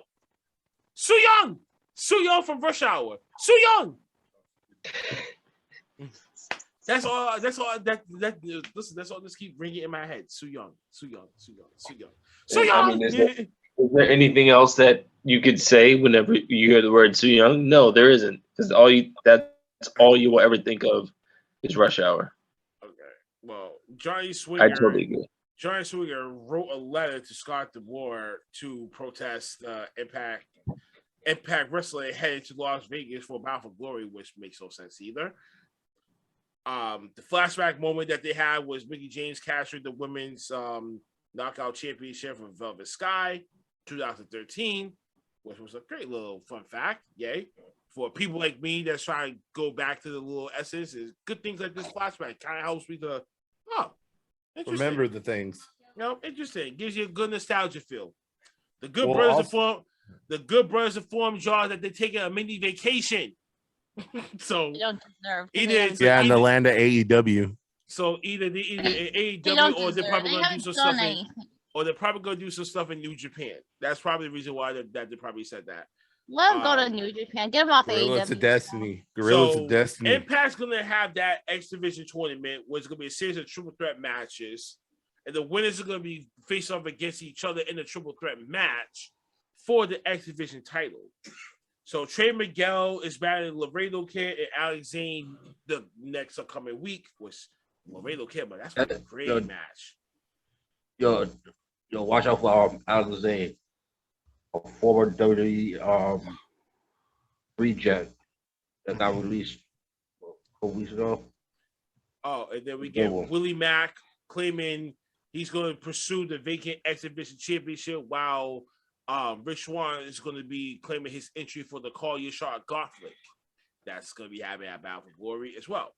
So get on the tune with that. Rohit Raju was taking on Chelsea Green in an intergender match. And oh my God.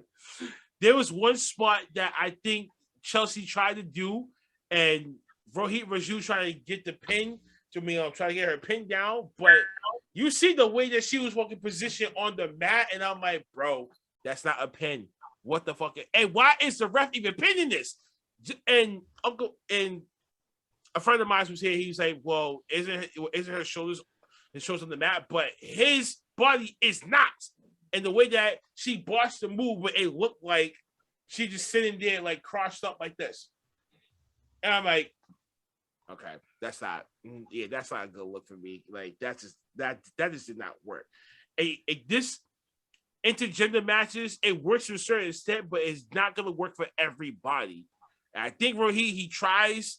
I mean, he's a good like athlete and stuff like that. But I think Yeah. with Chelsea Green on the opposite side of the ring, and she's wearing a cast everyone. She's only wrestling with one goddamn arm for crying out fucking loud. Why is she still even in the goddamn ring in the first place? I don't know, but she's tough as nails to me. But I guess you could call her the queen of death matches, I guess, or whatever. I'm not too sure about that's what she's trying to push right now. I think I saw that on social media. I mean, I really don't know. I really don't know about that. But Raheem Raju ended up getting the pinfall anyway. So I find this match pointless, completely pointless. I'm sorry to say that. But it gave me entertainment in the match, but the ending, which is not what I was expecting it. Ill. This whole match is not even exist. Garbage, trash.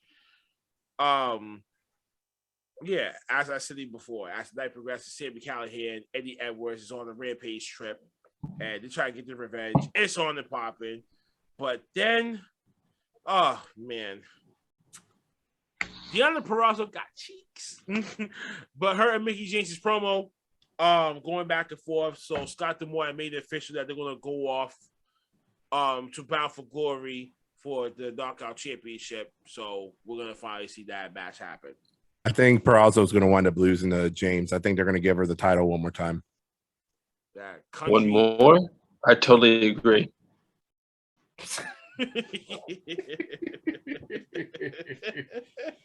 Oh man! You know what you started. She's getting ready to go off because she ain't laughing no more. Gotta keep pushing. Don't keep pushing her. Don't push it. Push I'm close push to it, the and push edge.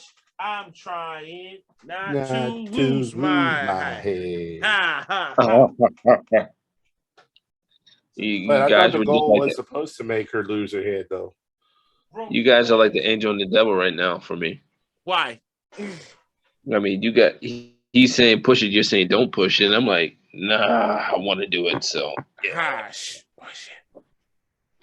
Push it real good. Push it. Killer. Okay. Well, then we got Trust Rick me, Swan. you don't want to see that side. We got Rick Swan and Willie Mack taking on Brian Myers and VSK, along with the Learning Tree. Brian Myers' little posse, if you want to call him that. Yeah. I totally agree. Rick Swan and Willie Mack gets the pinfall. Of course, I'm not seeing Brian Myers taking this thing too seriously. Like, are you serious now? I'm still surprised he's still wrestling. Man, I knew I should have gone to that show tonight. Oh my god. I guess something that he's gonna want to say afterwards. But, yeah. Oh man, Gail Kim? What the fuck? I haven't seen her ass in like fucking nearly 10 years. And I was like, wait, Lauren, who is that? Yeah, Gail Kim, yeah. And it's like she with the Kimon, Russell Simmons' ex-wife. Kimora Lee. Bang. That's what she went. She went that route with, but she made an announcement. You know what I'm saying? That Rachel Erlington, Jordan Grace will be taking on Tenille Dashwood and Madison Ray for an opportunity to challenge the K for the Knockouts Tag Team Championships. So basically, that's what's going to happen the previous week. Blah blah blah. They gave us the updated match card for Bound for Glory. I don't really want to go to all that. Then we get to the main event. Josh Alexander taking on Ace Austin with Madman Fulton. Josh Alexander ended up getting the dub, of course, but hitting the C4 driver. That was kind of devastating. Of course, he gets the dub 1, 2, 3. Fulton comes in, the big guy trying to whoop his ass. Christian Cage comes out, and this sequence right here, I thought it was stupid, which was the little guy saving the big guy for getting his ass beat. Why would you do that? That big guy's supposed to be your heater. Why is the main person that's supposed to not to be touched pulling his bodyguard out the ring to save him from getting hit with the kill switch? What I thought was cliche, stupid as fuck. It should have been the opposite way around. It should have been Ace Austin about to get hit with. Yes, Cyber, that sign right there too. I totally agree with that. It should have been Ace Austin trying to get hit with the kill switch, and Foley comes out after he had to make the save for his the guy who signed his paychecks. Mm-hmm. Then you get Josh Alexander and Christian Cage face to face. Josh Alexander's like, I don't need your help, but Christian obviously saves him anyway. So we're gonna see this kind of spew to where it's gonna go for Bound for Glory, and that was Impact. Okay. You okay over there, Shar? You okay? Wait, you missed one thing. Which one am I missing? The return of Christopher Daniels. And I totally forgot the return of Christopher Daniels too. I did forget that. Oh, thank you, Dukes, for saving me. I was just saying to myself earlier too. I'm like, oh shit, he is back. Whoa, he is back. Anyway, so yes, Christopher Daniels is now back. Oh yeah, I had that theory. Can we see a triple threat happen with that match? Maybe. I don't know. But anything's possible with Scott D'Amore and Impact Wrestling. That was Thursdays. Wow, that was Thursday? Yeah. That was a whole lot of wrestling. Fucking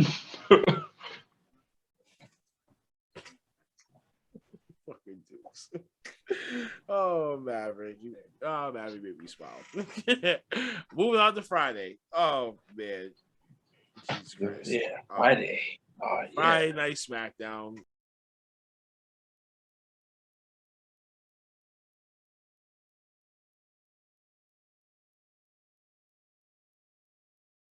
This topic, you know where we go with this.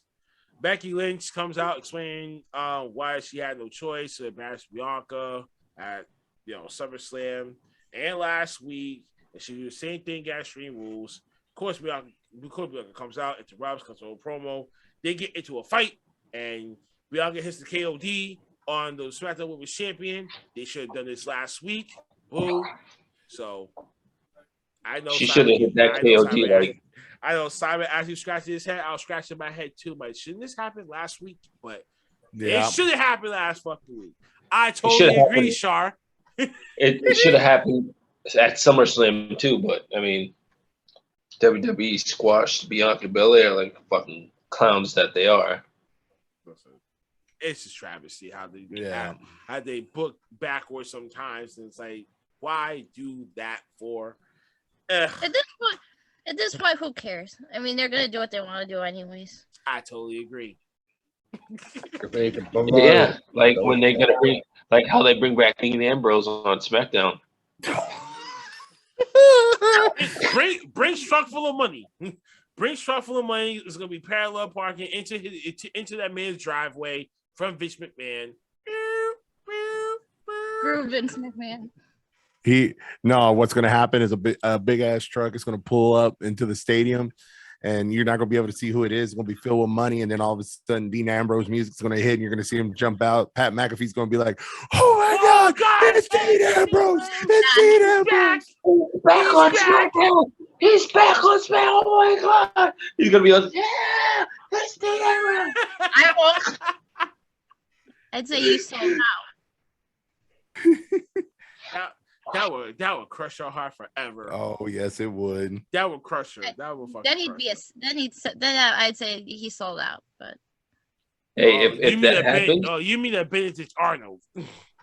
if that, I guarantee you, if he comes back to SmackDown or any WWE brand, that's when she goes off. On every podcast, there will never be a totally. I agree. She will go off every week. If he goes back to WWE, I'm done. Like I will. Oh, man. Next. Oh man, next. King Nakamura defeated Apollo Crews to retain his Intercontinental Championship. King Nakamura. Yes. Montez Ford. Woo! Montez Ford, the man of the night. The man of the night marked the SmackDown Tag Team Champions and the Universal Champion. The Bloodline become Bloodline bitches. Oh, I tell you, man, that man really knows how to cut a good promo. That man really knows how to cut a good promo.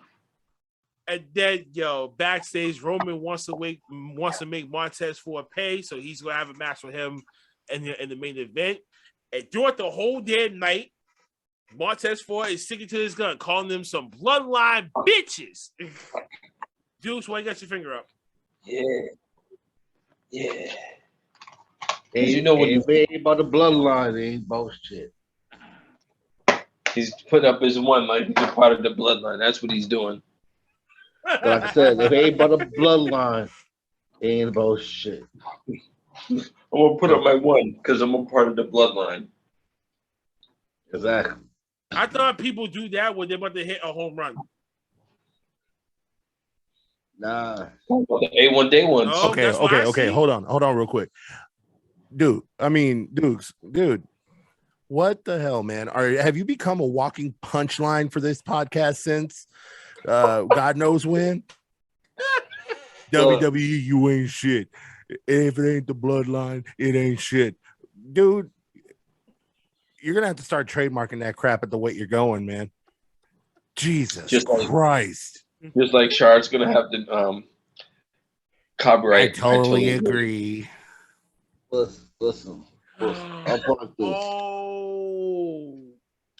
There's that other catchphrase. Let me put it like this. I'll say this. Let me put it to you like this. All right. Now y'all watch wrestling. We all watch wrestling, all right? I mean, that's what this point of the podcast show? Wait, what's the whole point of the show, E Dukes? Why are we here? Yeah, because we love wrestling. Use that brain of yours. We love wrestling. We love we love professional wrestling. That's why. Since I've been watching wrestling so far lately, who y'all been mostly been seeing? I've been seeing mostly of Roman Reigns, Paul Heyman, and the Usos, aka known as the Bloodline. That's been part of the higher ratings of Raw this week. No way. And that's been carrying SmackDown for how long? For nearly a year. For over a year. How about that? Over a year. I'll put it like this. Ever since before then, I'll put it like this. And before then it was what? WWE, you ain't shit. Yeah, right. Fuck you, Vince McMahon. You ain't shit. If it ain't about the bloodline, it ain't about shit. Shout out to all the hoes. Shout out to my 16 baby mamas that I masturbate to every night. Tasha Steelz. You know what I'm saying? Tasha Steelz, Kira Hogan. God knows how many more that he can hit on the top of that damn dope. Oh, wait. Let's hit you with an old one. Shout out to the OnlyFans. That was a modern one. That wasn't an old one, but it was a modern one. I think because sometimes he'll still be saying that, but sometimes he won't. So he's 50-50 with that one. But shout out to all the hoes, the Godfather, D'Lo Brown, the whole 9 yards, everyone like that. When he first said it, he put out the long ass outros. That's because he takes mad long to say shit in between. He goes, shout out to Rob Van Dam and his weed. Shout out to Karen Form shaking some ass on television screens and some shit. He was just doing all types of crazy shit for his outros. That's why I'd be like, bro, like, you taking mad time. I'm like, hurry the fuck up. Yeah, I know it's true though. Like, yo, the reason of wrestling right now has always been about Roman and the bloodline. Did someone hit repeat on this dude? We was talking about these guys tonight. Did someone hit repeat on this man? I think so. I think that's all he decided to talk about tonight, Cyber. Right. That's all he wanted to talk about. And why does this sound like someone that tried to scapegoat their way out of each and every weekly podcast has he been in here? We're not going to touch base on that right now. Exactly. And don't get me started. He's taking some part of shade from that too. Don't get me started. Please. Uh-oh. I'm about to copyright that one from YouTube, Maverick. Don't get me started. Yo, that kid, nah. Don't get me started, next match. Well, besides the Bloodline bitches line, which is the highlight of the night, of course, you be calling the bitch, then those are fighting words on our block. So Y'all know what's going to be time is for the main event. So that's what happened. Seth Rollins eventually said he waited a week for Edge to respond to his separate challenge, but he has heard nothing back from him. The Seth demanded Edge to come on next week and announce that he's superior to him, or else he will go to his house and beat him up till he say so.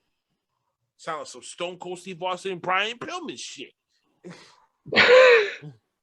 Like, yo, I'm just gonna pop up to your house. I'm gonna break your window, man. I'm gonna go right the fuck in there. That means Edge, you better have that gun in there somewhere. You want to boost the ratings? No, it's called Beth Phoenix is gonna jump in and beat his ass. No, and they really go that route with it. I'd be shocked that anybody, they're really doing it. They're doing the whole Brian Pillman, Stone Cold Steve Austin house division angle again. And Fox is gonna let them do it. That will actually get them like really talking some shit. Come up with something original. Stop going to the past. I totally agree, Char.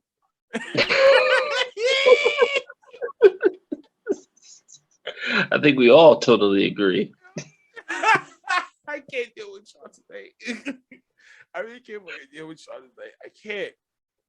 But here's something that's shockworthy. Zelina Vega gets her first win in over a year. By defeating Congratulations to her. by defeating Liv Morgan with some help from Carmella. They probably gave it to her because that shit popped up on that fucking picture popped up online. Oh my god, that was so fucking funny. Everybody saw that meme. It was like, oh shit. Woo. We got to give her a win now. We got it. Oh, shit. After that shit we pulled the day after Labor Day. We gotta give her the win.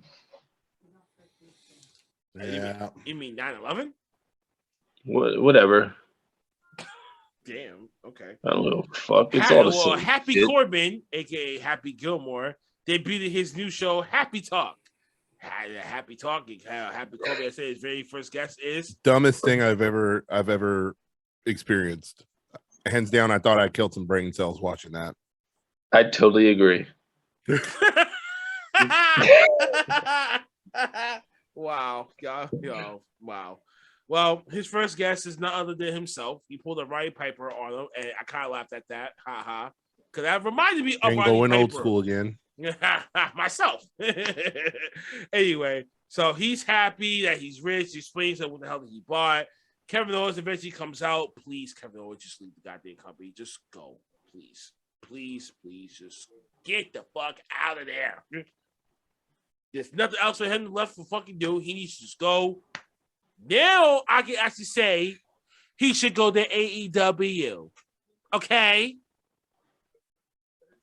Especially for this guy down there that was up on the goddamn camera. And I knew it. And I knew it. Very moment when I said that, I knew dudes were going to pop over his camera. I knew it. He was about to get started, but then he was like, oh, wait, I just heard something about AEW. Hold on. Yeah, he sure did. But eventually he comes out, he gets attacked by someone in a happy hoodie. Come to reveal it was Riddick Moss, which I know who the hell he even was. I was like, who the hell is this goofball? Oh, he was wrestling for during the pandemic for a little. Yeah, and like the beginning. As your one-time 24/7 champion. Yep, he wrestled. That's what you remember him from. And you want to know something funny? He probably left WWE and actually developed himself. You know? No. Because he probably got called up way too fast. He's probably one of those wrestlers that got called up way too fast. Riddick Moss. Or did it had nothing for him to do? And now he's going to be part of that Baron Corbin mid-card vortex.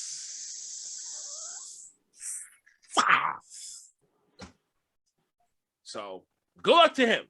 And see if he can get out of that vortex. And if he can, then he's done for. Next we get Nikki Ash coming out, and she has defeated Natalya again. But after the match is over, then you get Shotzi and Knox come out with the tank, and they shot fire from the damn tank and missed. So they're gonna be Duke's new baby mamas. Who's? Duke's 2 new baby mamas. Oh boy. That's 18, Dukes. How many more sperm do you have left in that body of yours? I gotta know. Let me put it to you like this. Don't get him started.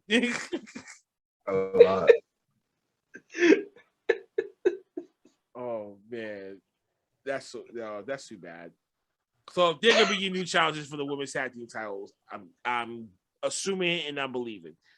Naomi wants a match. Now we actually gonna see her try to get a match, but we didn't get a match. We get Sonya Deville coming out as the heel authority figure. Oh my god, here we go with this shit. What you do? Yeah, here we go with this shit again. And basically shut down the whole thing, got Sakiri out, walked her out, and that was it. I'm like, Naomi, you better put some and you better go over there, you better hit her ass. Like, what are you doing? This should have been pulled the trigger on this last week. Well, I hate to. Hey, she better go talk to Benjamin. Like, yo, I am a husband. I am a wife of a Uso. What's up? I am unhappy. Just be like, I am unhappy and I'm threatening to leave. Release me. Like, I am the wife of an Uso. Give me a fucking match. Stop playing. And I bet you they'll definitely like, okay, you're gonna go over here and do this. Whatever. But either that or like you said, they might be building her up to fight what's her face? But her mic got cut off and all type of stuff, blah blah blah blah. And we're gonna see this thing. Just do something already with this storyline. I totally agree. I'm gonna put it to you like this. Okay. Vince McMahon, you ain't shit. You treat Naomi like garbage. I don't, and I don't appreciate what the hell that they're doing to the Usos. I mean, to the Usos' wife. You know what I'm saying? WWE production trucks, you ain't shit. I know that you tapping into this. Saber, you all right? He's talking in the back. Sorry about that, guys. I was talking to my wife was asking me a question. My bad. All right. No, I figured. You off in the background. I thought you were talking to yourself. But the main event, no. But the main event though was Roman Reigns taking on Montez Ford. Of course, Roman's gonna get the dub by getting the knees up as he went for the frog splash and he grounded in the guillotine choke, taps out, and since we're in Philadelphia, Paul Heyman wanted to go extreme. And the Usos come out. They try to smack him to a table, which they did, but they wanted to do more. And then the demon heartbeat arises. Arena goes back slowly as you see the red light comes up. Finn Balor, the demon's on top of them, dives off, goes after Roman, and goes on the fucking attacking spree for at least a good 45 seconds. And we ended where with Roman being down, the Usos down, and Finn Balor, the demon, is just hovering over his prey. And for Extreme Rules, which is stipulation now, is in the only Extreme Rules match on the whole entire card. Ew. Stupid. Oh my. Stupid. And more importantly, the WWE title is not being defended that night. I know. Like I said, it's coming down to it's going to be the Bloodline versus the New Day, and it's going to be them at Survivor Series, and that's why I think they're partially protecting Big E so they can make sure that happens. I keep telling you guys this, man. Why Maverick, can't you? This was a good call. This was a good call. I'm not taking anything away from you on it, but it's just that's what I honestly feel. They're protecting him right now so he can be ready for freaking Survivor Series, so they can do that match. They're not gonna give him Bobby Lashley because Bobby Lashley is gonna fucking smash him, legit. Oh, Bobby Lashley. Listen, as two soon as big slabs of meat like that, there's no way Bobby's going to just whoop the shit out of him. Lashley lost that title, something in him broke. But also, too, you got to think back before Big E was with the New Day, back when he was Big E Langston, dude, he was just as mean as Bobby Lashley in some situations, man. He can match that fire. Yes. So To be honest, that would be a fire match if they didn't have Survivor Series coming up. Do you not understand? Wait, Maverick. Wait, Maverick. Do you not understand? You got two beefy black men about to go at each other's throats for a championship belt. They're not gonna just throw some soft ass weak punches on. No, they're gonna let them go at it. Yeah, I'm gonna let them. Yeah, I want to see them go the fuck at it. The only reason why I say Bobby Lashley is gonna smash him is because if it wasn't for the WWE ratings where they want the New Day to continuously keep giving them that power of let's outbeat AEW or any other wrestling show. If it was to come down like straight up wrestling, like technique wise, I really feel like Bobby Lashley would win. But if we keep it funky, we already know Big E's gonna win. Because this is what WWE wants. They want their money and they want their ratings. And Bobby Lashley isn't giving them those type of ratings. That is true. And I'm all for that. That's what it's coming down to. I mean, they're gonna want to make their money. And right now, the money is coming from Big E right now. So it's not going to come from anywhere else. And also remember, guys, next Friday is the draft. They start the draft next Friday. It's coming from Dean Ambrose, too. Because right after Brock Lesnar and Crown Jewel, you know what's going to happen. He's coming for that belt on SmackDown. How about this? What if Bobby Lashley was to get drafted to SmackDown? Not happening either. You don't think so? Him and MVP getting drafted over there? Nah, they need him on Raw so badly. They need him on Raw badly. They really do. I can see Drew McIntyre. If Drew McIntyre goes to SmackDown, you can't have Bobby Lashley go over there because they're going to span off again over there on SmackDown. Do you want that again? No. Keep that far away down the line again for another time period. You'll get another chapter later. All right, keep the heel where he's been most recognized on. Instead of him having to hit the reset button on another show, and then you got two top heels, not gonna work. So, but let's get into night 2 of Grand Slam.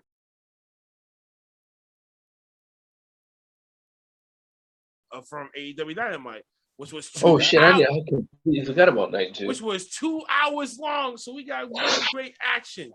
Next, we got before we got CM Punk. Yes, CM Punk. First televised match in 7 years. Taking out Powerhouse Hobbs.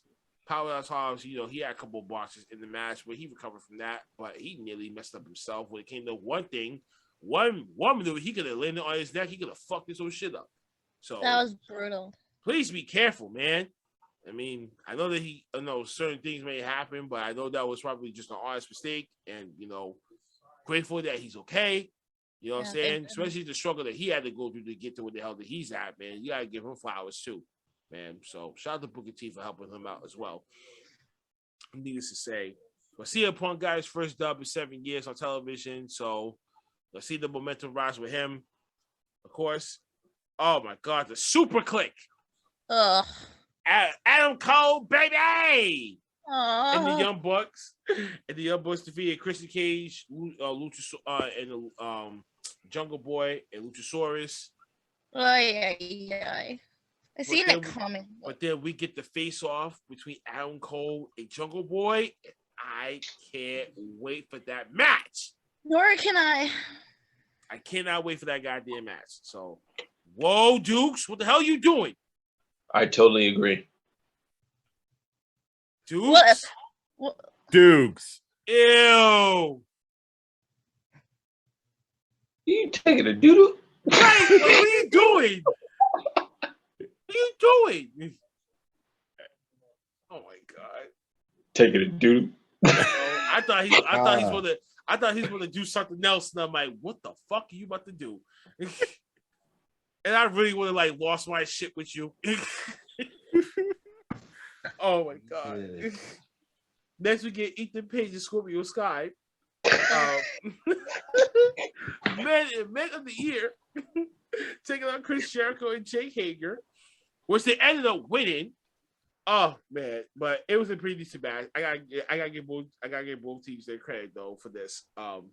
Especially Jericho, man. He played the integral part in that whole match. We the people.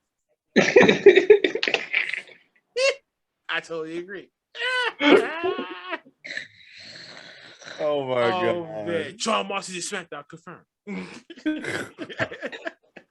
Oh man, but after the match though, man, Dan Lambert was about to get manhandled, but America Top Team with the new additions and shit like that, some UFC fighters, and I'm like, one of them's name, what's the other dude's name?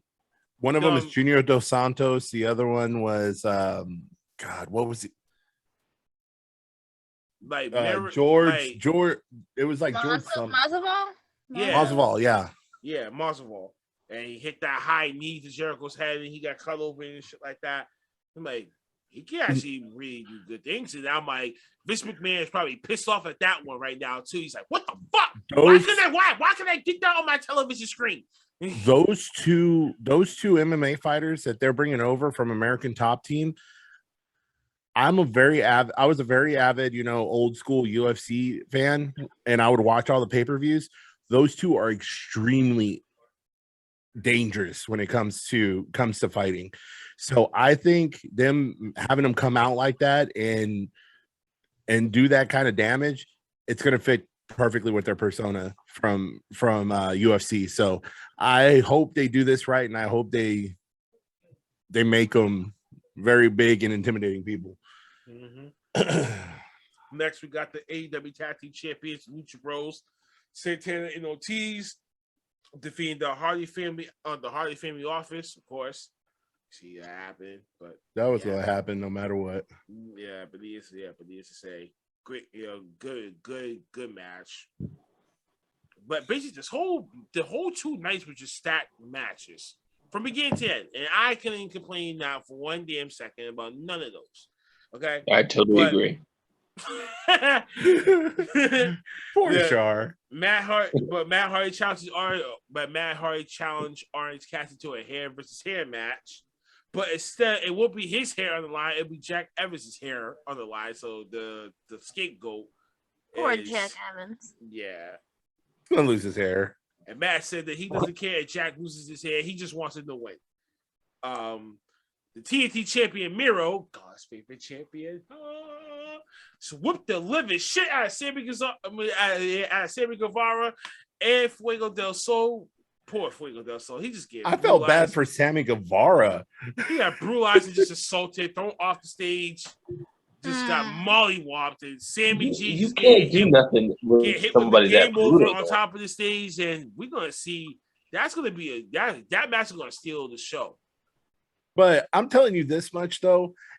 I am liking the way that they're using Miro so much in AEW right now. Just how violent he's being. Yes, I'm like, if WWE would have let him do this, he would have been a lot bigger over there. But I'm so glad he's somewhere where he can actually do it now. Be himself.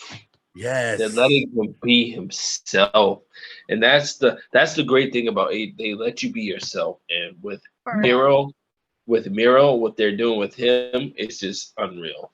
Oh, it is unreal. I think this was a blessing in disguise for him, and I feel like now he's gonna be playing one of the integral parts of the AEW locker room when it comes to like year 5, where it's time for Darby, it's time for Jungle Boy, and he's gonna still be up there as one of the main top heels of that company.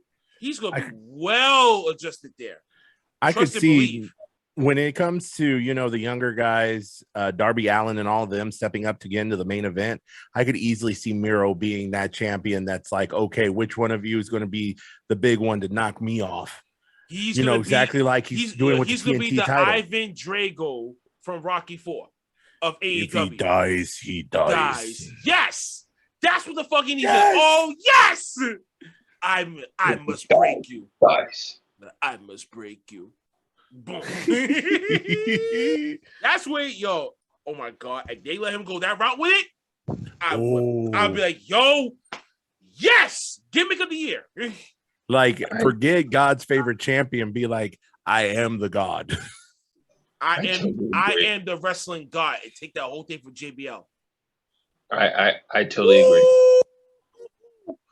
That would get JB a piss. He's like, what? He would go ballistic. But next we got Penelope Ford defeating Anna Jay after hitting her with some brass knuckles. Tay Conti took a little sweet time out to come out try to make the save, but she get clipped off as well. But last but not least, the main event, which technically the last match was the main event, but this was the true main event. Lights out. Oh yeah, lights out match, ladies and gentlemen. Unsanctioned match, so we all know what the fuck is about to go down.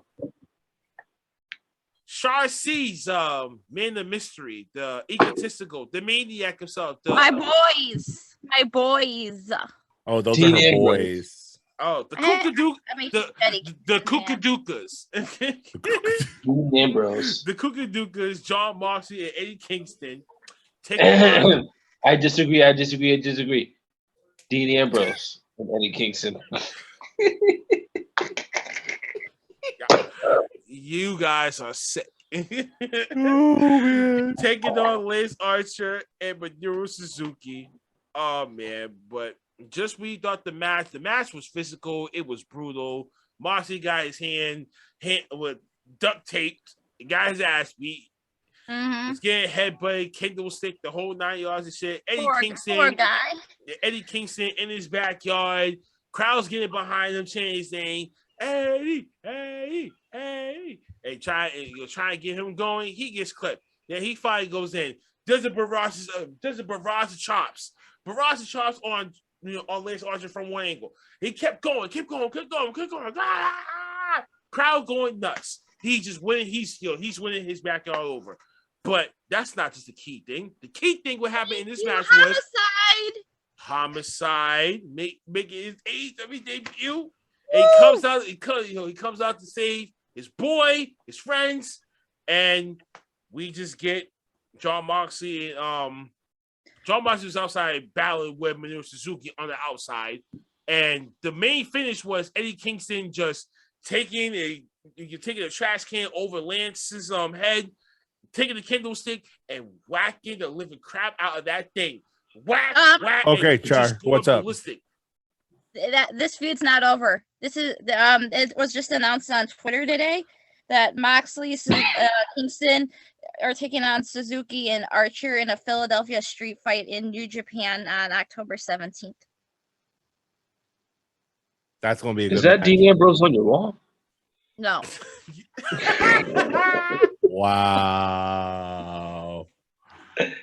This is like Poke and Char night on the podcast, man. Wow, thing. You make my heart sing. Look at that Dean Ambrose poster. It's a Moxley poster. Thank you very much. What? Oh, checkmate. There it is. It's starting. Stirring the pot. Stirring the pot. That's some good shit right there. That's some good shit. Oh man. We love wrestling. See, it's Moxley. Homicide made his AEW debut, saving it, and that's how Kingston and Moxley ended up getting the dub. And damn, that was a way to end the night. Yeah, man. Just Eddie Kingston, wow, man. John Moxley, Dean Ambrose, John Goodman, whatever that you want to call him. Wild thing, you make my heart sing. That's the only thing I kept seeing his face. Now I was like, damn it, that wild thing is now his song now. Now every time I'm thinking about him, wild thing, you make my heart sing. You're gonna think about the WWE Dean Ambrose. No, I'm not. I haven't even thought about Dean Ambrose in years. You lie. No.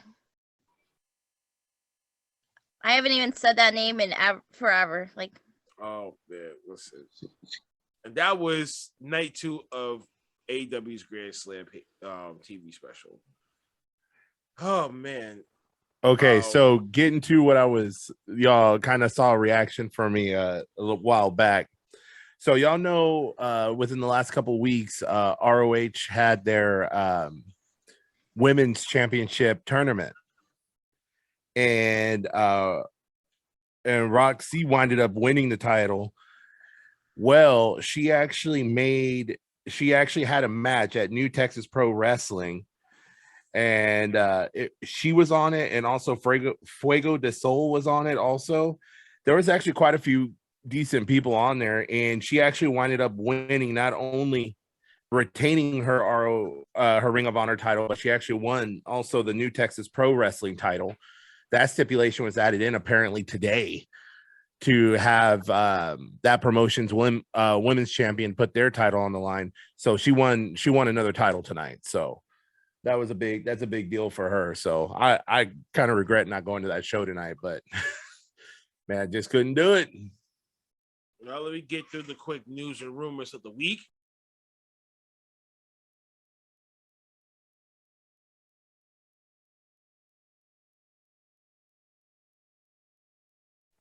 AEW and the Owen Hart Foundation are now in a working partnership. And now Owen Hart's all elite.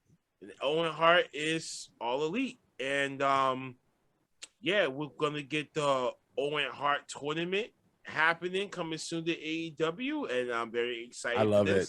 Very excited. And now they got the exclusive that Owen Hart's gonna be on AEW's video games now. So I'm still waiting for that to come out because just the gameplay alone's been looking crazy. Yeah. Who's the studio that's working on that? Like what video game company is working on that? Yuke's. The same one that did other previous classic games from before from WWE. Who, Ubisoft? No, Yuke's. Oh. Pretty much they helped make WrestleMania 2000 on N64. They wound up making greatest WCW versus NWO. Pretty much all the old wrestling games that were like on N64, GameCube, those games, those were made by Yuke's. Those N64 wrestling games were like the best. Warzone, yeah. Oh God. WCW versus NWO was like classic. Revenge. Yep. No Mercy. Here's another sad news. Keep your thoughts and your prayers for Jake the Snake Roberts too. He's dealing with some health issues. He's currently in the wheelchair. Give him a speedy recovery, but sending prayers to him too, man. You know what I mean? There's too many people, too many wrestling legends that died for the past like year and a half, 2 years, man. Like we gotta,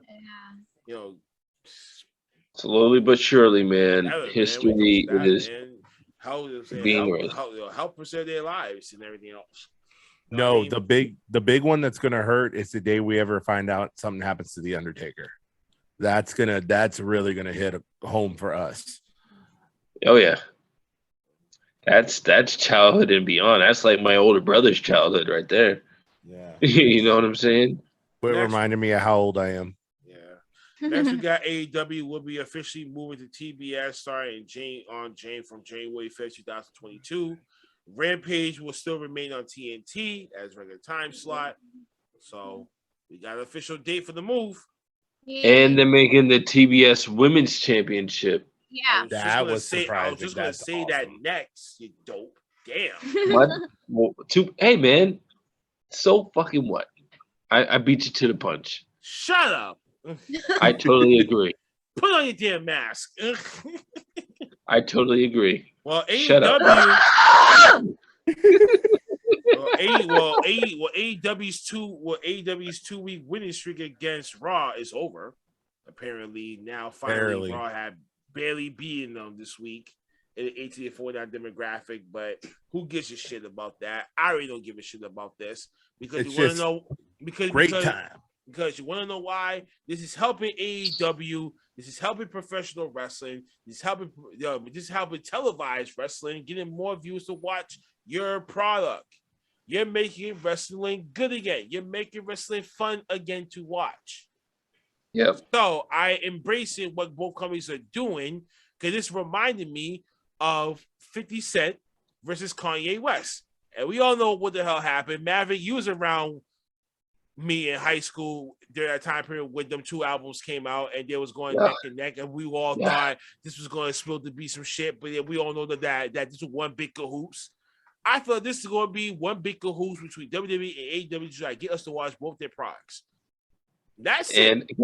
And I hate to say it, but it was. That's it. Both the products. and we're sucking into this damn thing. So both companies is doing well because they get us sucking into watch this shit each and every week vividly as fans. So kudos to both of y'all. Yep. Hey, you know what they say? When life give you lemons, make lemonade. It's a good time to be a wrestling fan again. This is a good time like it was back in the early to mid 90s when the Monday Night Wars were going on. Yep. It's a great time, but instead of just 2 companies, there's multiple companies in this fight. Yep. Because now you got people going to Impact. Not many people, even though they ain't got no TV programming, shit, motherfucker. You see what they're doing? They get all shit. It's only a matter of time. Well, Next in the news is that the Dark Side of the Ring, the double life of Chris Kanyon, had gotten John Cena and Ric Flair some heat. Supposed to be after what's been going on after the Dark Side of the Ring from the previous episode. Now, everybody's going to get heat at some point. Ric Flair is getting more heat than anything now. So in two straight weeks back to back, Ric Flair has been a target. I think Dark Side of the Ring is bringing the negative out of these things, but it's getting some people in some deep shit now that they got to come out. Go ahead. What do you expect out of fucking Ric Flair? It's fucking Ric Flair. But the man, you would expect that in John Cena though. But if you think I'm sorry, this is I must say this only because people are trying to cancel Ric Flair. The motherfucker literally says, wheeling, dealing, wife stealing, jet flying, all that stupid ass shit. That means he actually fucking does it. You know what I'm saying? Like, nobody talks like that if they don't do it. But again, but John Cena, I agree with that. That's surprising. That is. No. Because Chris Kanyon didn't suck. He did not suck. No, he did not.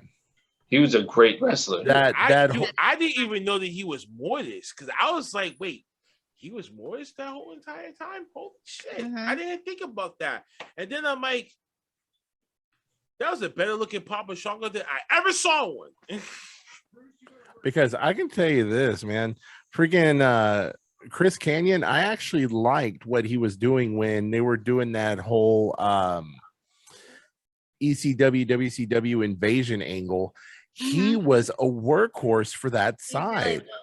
Yeah. He was one of the most seen people wrestling because didn't he come in at that time when they started the whole invasion angle? Wasn't he the WCW US champion at that time? Yep. Yeah. And it was because Booker T gave him the title before WCW was bought. That was the storyline of him getting it. Well, I got some news for you. Well, Keith Bearcat Lee, yes. Keith Bearcat Lee was part of... What the fuck is a Bearcat? It was a former wrestler. Yeah, from a former African American wrestler back in the 1970s. Yeah. So they bless him with that gimmick. He did a dark match last night, SmackDown. So just in case you guys didn't see it, or if you guys see some clips of it, you'll see that slowly arise, and then they're just going to try to gear him up to get on television with a new gimmick and see how that's going to get over. So they really. He's getting drafted to SmackDown. He'll get more TV time there, I think. I think so. Oh yeah. But yeah, man. But just goddamn it, man. But the draft is next week.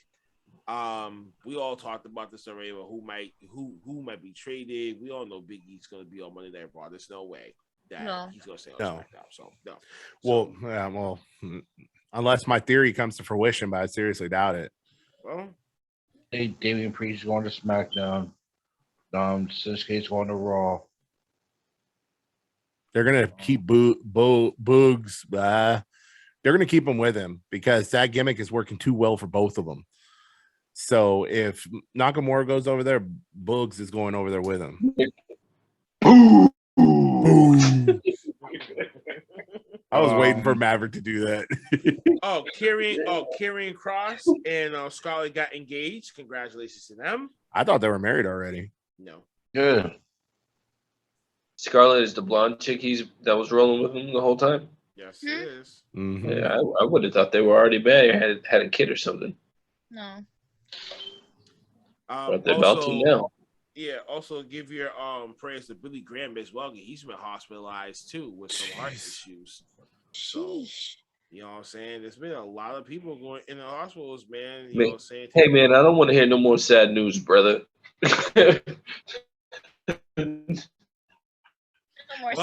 Well, MJF tells his mother to fuck off. Oh, I saw that. I saw that. But I respect what MJF's parents is keeping the kayfabe going because they had it sound like, you know, saying we gave birth to a dickhead. I was like, that is dope. Like, we're his parents, and we think he sucks too, or something. Oh, and Ric Flair's imagery in the WWE intro has been replaced by Ultimate Warriors. So that's what you know. That's what you know now. If they're doing stuff over in WWE, I'm pretty sure they're gonna do it everywhere the fuck else. So Ric Flair, that shit should have happened. That should have happened. Even some of his promos that he was doing for like companies have pulled his advertisements and everything. So he's losing a lot of money from Dark Side of the Ring. They should have done this when that happened. The plane ride from hell should have been the icing on the cake for them. I don't care who you are or what you do, but when something like that happens, you should not get no fucking pass on anything. Okay, yeah, that was the one thing that bugged me when I watched that episode is that pretty much JR listed off people who got in trouble, and then when it came to Ric Flair, he flat out said we couldn't touch him because he was the money draw. He's a made man. Yeah, exactly. He's a money draw, but Vince wouldn't let him go like that. There's no way. I mean, he probably was suspended. Not at that time. But not at that time. No. But he definitely wouldn't have been like you're out of here type shit. Like, there's no way that he would have done that. No, he should have though. I mean, I don't give a fuck. Like that's just something you just don't do. No. You know what I'm saying? Well, Kenny Omega said on the podcast that he would love to prove himself to go 1-on-1 against Roman Reigns. Ooh, that would be a great. Never gonna happen. I don't know. Roman Reigns will fucking destroy him. And he also made a quote that I think about 90% of the wrestlers at WWE wants to be in AEW. Oh, where's Duke sat in this? I'm pretty sure that this is right up your asshole alley. Come on, Dukes, pick up the camera. There we go. CM Punk, I said, I think Hulk Hogan is a piece of shit. What else is new? That's he's a POS that dreams about being with his daughter. NXT drew 746,000 from the previous. They went up a little bit with his 0.20 rating and an 1849 demo, so they did a little worse, but pretty good to be sustainable, whatever. And of course, we get the TBS Championship, as we already talked about that earlier. That's the secondary women's title for the women's division. So that would help like people like Big Swole, Diamante, shit like that. The workhorse title for women. And I can respect that. Statliner. Chris Statliner as well. Yes. Oh my God. Yep. The dump truck on her. Mm-hmm. And last but not least, Bryan Danielson released a heartwarming letter to WWE thanking him for his career and the people that giving gratitude for before he had his first match for AEW. He released that letter, and you can't knock him for that, man. He really did have a great career at WWE. I just think he respected them, that he said, you know what, I've done everything that I could here, and now it's just time to move and do it. And do something that I want to do for myself. But I thank you for the opportunity for me being here, been an Intercontinental Champion, a Tag Team Champion, World Heavyweight Champion, the United States Champion. The list goes on. And many accolades and awards. He met his wife there. So you can't, and you can't take stuff away from it. Like, you can't disregard the time that you spent in that company, especially if you found people that you genuinely love and you care for and got married. Shit, as I told y'all, wrestlers marry other wrestlers. Mm-hmm. And it's a given fucking fact. So we see that now. Who wrote this letter? I'm sorry. Bryan Danielson. Bryan Danielson. All right. So here's my thing. I really thought Chris Jericho was really, in the pocket when it comes to, Vince McMahon, because of when he first signed with AEW, he kind of did an interview that said, hey, look, I actually went to Vince McMahon and I told him what I was going to do, what I wanted to do. And Vince McMahon gave him his blessing to go ahead and do it. It was like, no hard feelings. We understand. You want to go and do something else? We're behind you. I honestly think Bryan Danielson is in the same boat. I think there's so much respect there between Vince McMahon and Bryan Danielson that, if they were to finish out their runs with AEW and decide to go back for like 1 or 2 more matches in the WWE, damn well that Vince McMahon would be like, definitely. He'd welcome them back with open arms. Okay. Now, some of the other ones that left, but Chris Jericho was always like that with Vince McMahon. Every time he left, he was always like that. And I'm pretty sure Daniel Bryan probably gave a lot of help with a lot of wrestlers now to this day. And that's why he has that respect. He helped develop and he coached a lot of those wrestlers backstage, So that's probably why Vince McMahon gives those guys, what I'm saying? He was a real workhorse. He gives people credit when credit is due. He will give you your flowers. And the thing is, too, is I can see, and both of them are future Hall of Famers, no doubt. Yeah. Once they stop wrestling, that following year for a Hall of Fame, they will be in that class. Agreed. Oh, yeah, easily. And last but not least, folks, before we wrap this up, we get a King of the Ring. I thought was the last one. Nah, but this is going to be like the last one. The King of the Ring special is going to be coming next month from October 1st to October 3rd. Time slots will be displayed hopefully within the next couple of days. So they're going to just basically give you a relive of the King of the Ring. So they might portray something might happen before the Saudi Arabia show. Maybe involving the King of the Ring being rebirth for 1 week or a couple of weeks only. Might never know. But I thought there were some rumors going around that they were going to do a Queen of the Ring. I've been hearing rumors about that too, but everything has not been confirmed yet. Okay. That'd be dope. That would actually be really cool for them to do. So, and that's pretty much it. That's pretty much it. Oh, and The Undertaker revealed his Netflix trailer movie involving the New Day. Where you can be interactive with the 3 choices, how they go do this and blah blah blah blah. So yeah, that's it. I'm only gonna watch that movie just because it has to do with the Undertaker. I totally agree. There it is again. Oh, you're not gonna yell at him, Shar? Oh. That's it. I think she's a little tired. Yeah, she's a tired today. I've been up since 8 o'clock this morning. So see, John Moxley get up at 4 a.m. and it gets her ass on that exercise bike. That's what he does. Yeah, he works out. I talk to his trainer a lot on Twitter. You do? Really? Oh, shit. I totally disagree with that. I disagree. If you don't believe me, go check my Twitter. Oh my god. Ladies and gentlemen, that's our last week in wrestling show. That's our weekly wrap up. Thank you guys for tuning in the fuck in.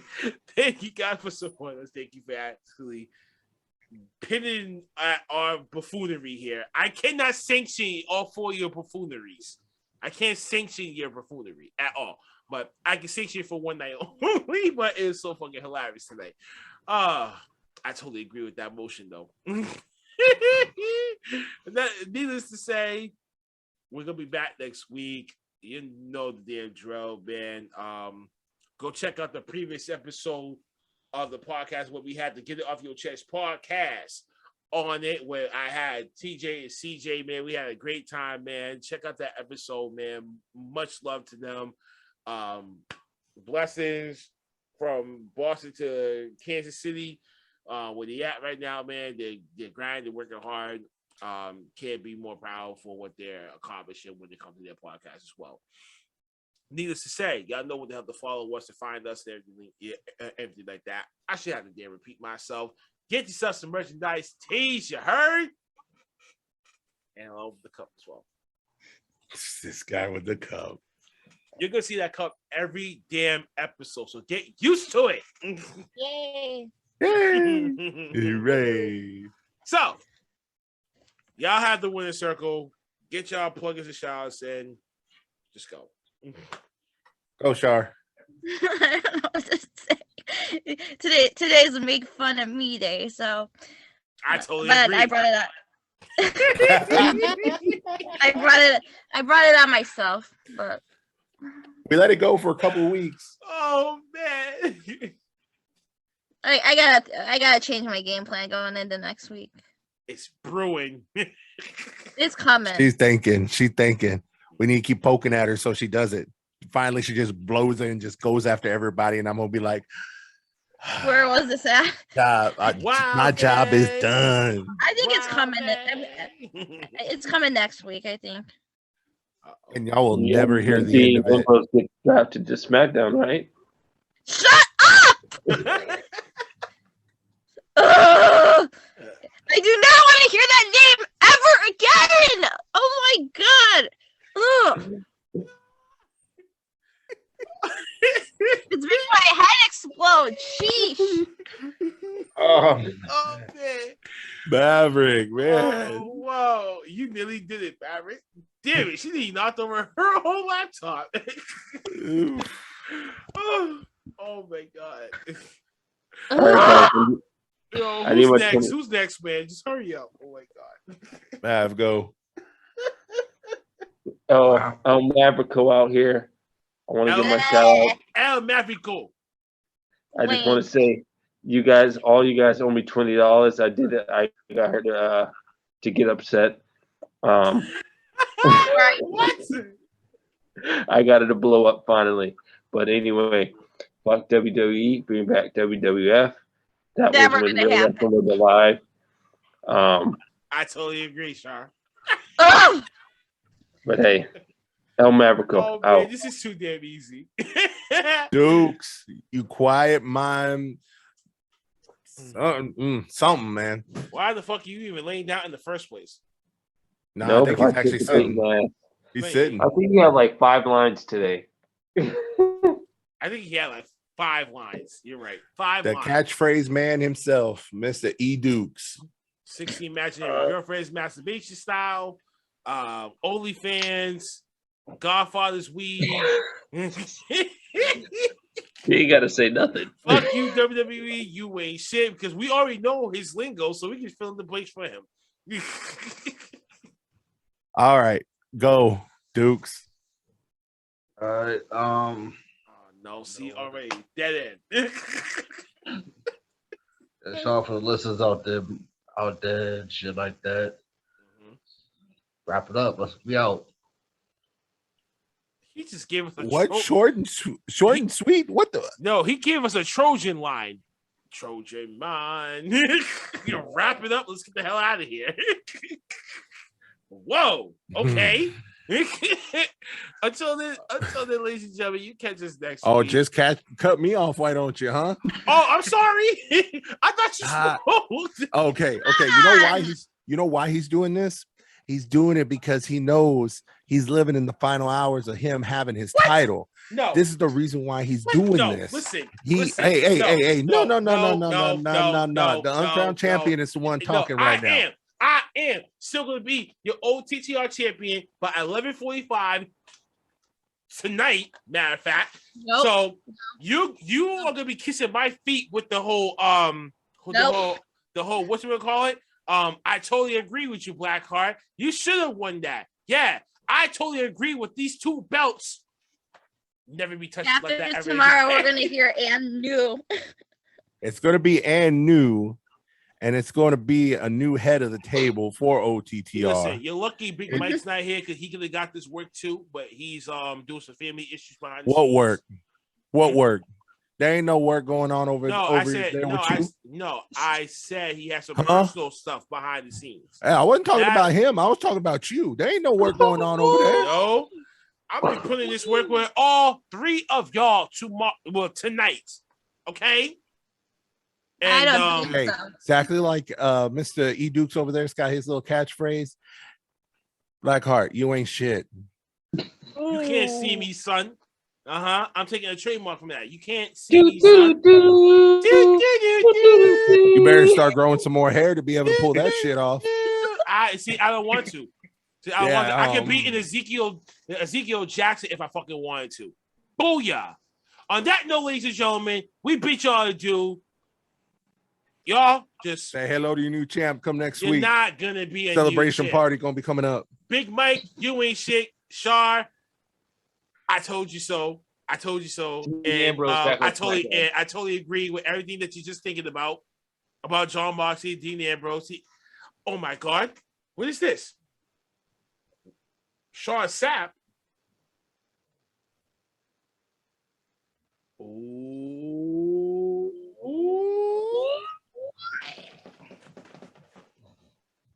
Jon Moxley in an unsavory match between Vince McMahon. He's going back to WWE? Oh my God! Oh my God! On the table. If you had made that match, Vince would be dead.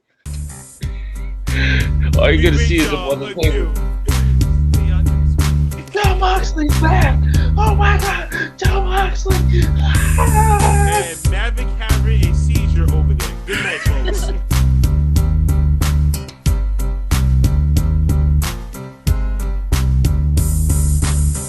Turn your back on the wolf pack. Turn your back on the wolf pack. Turn your back on the wolf pack. Turn your back on the wolf pack. You might wind up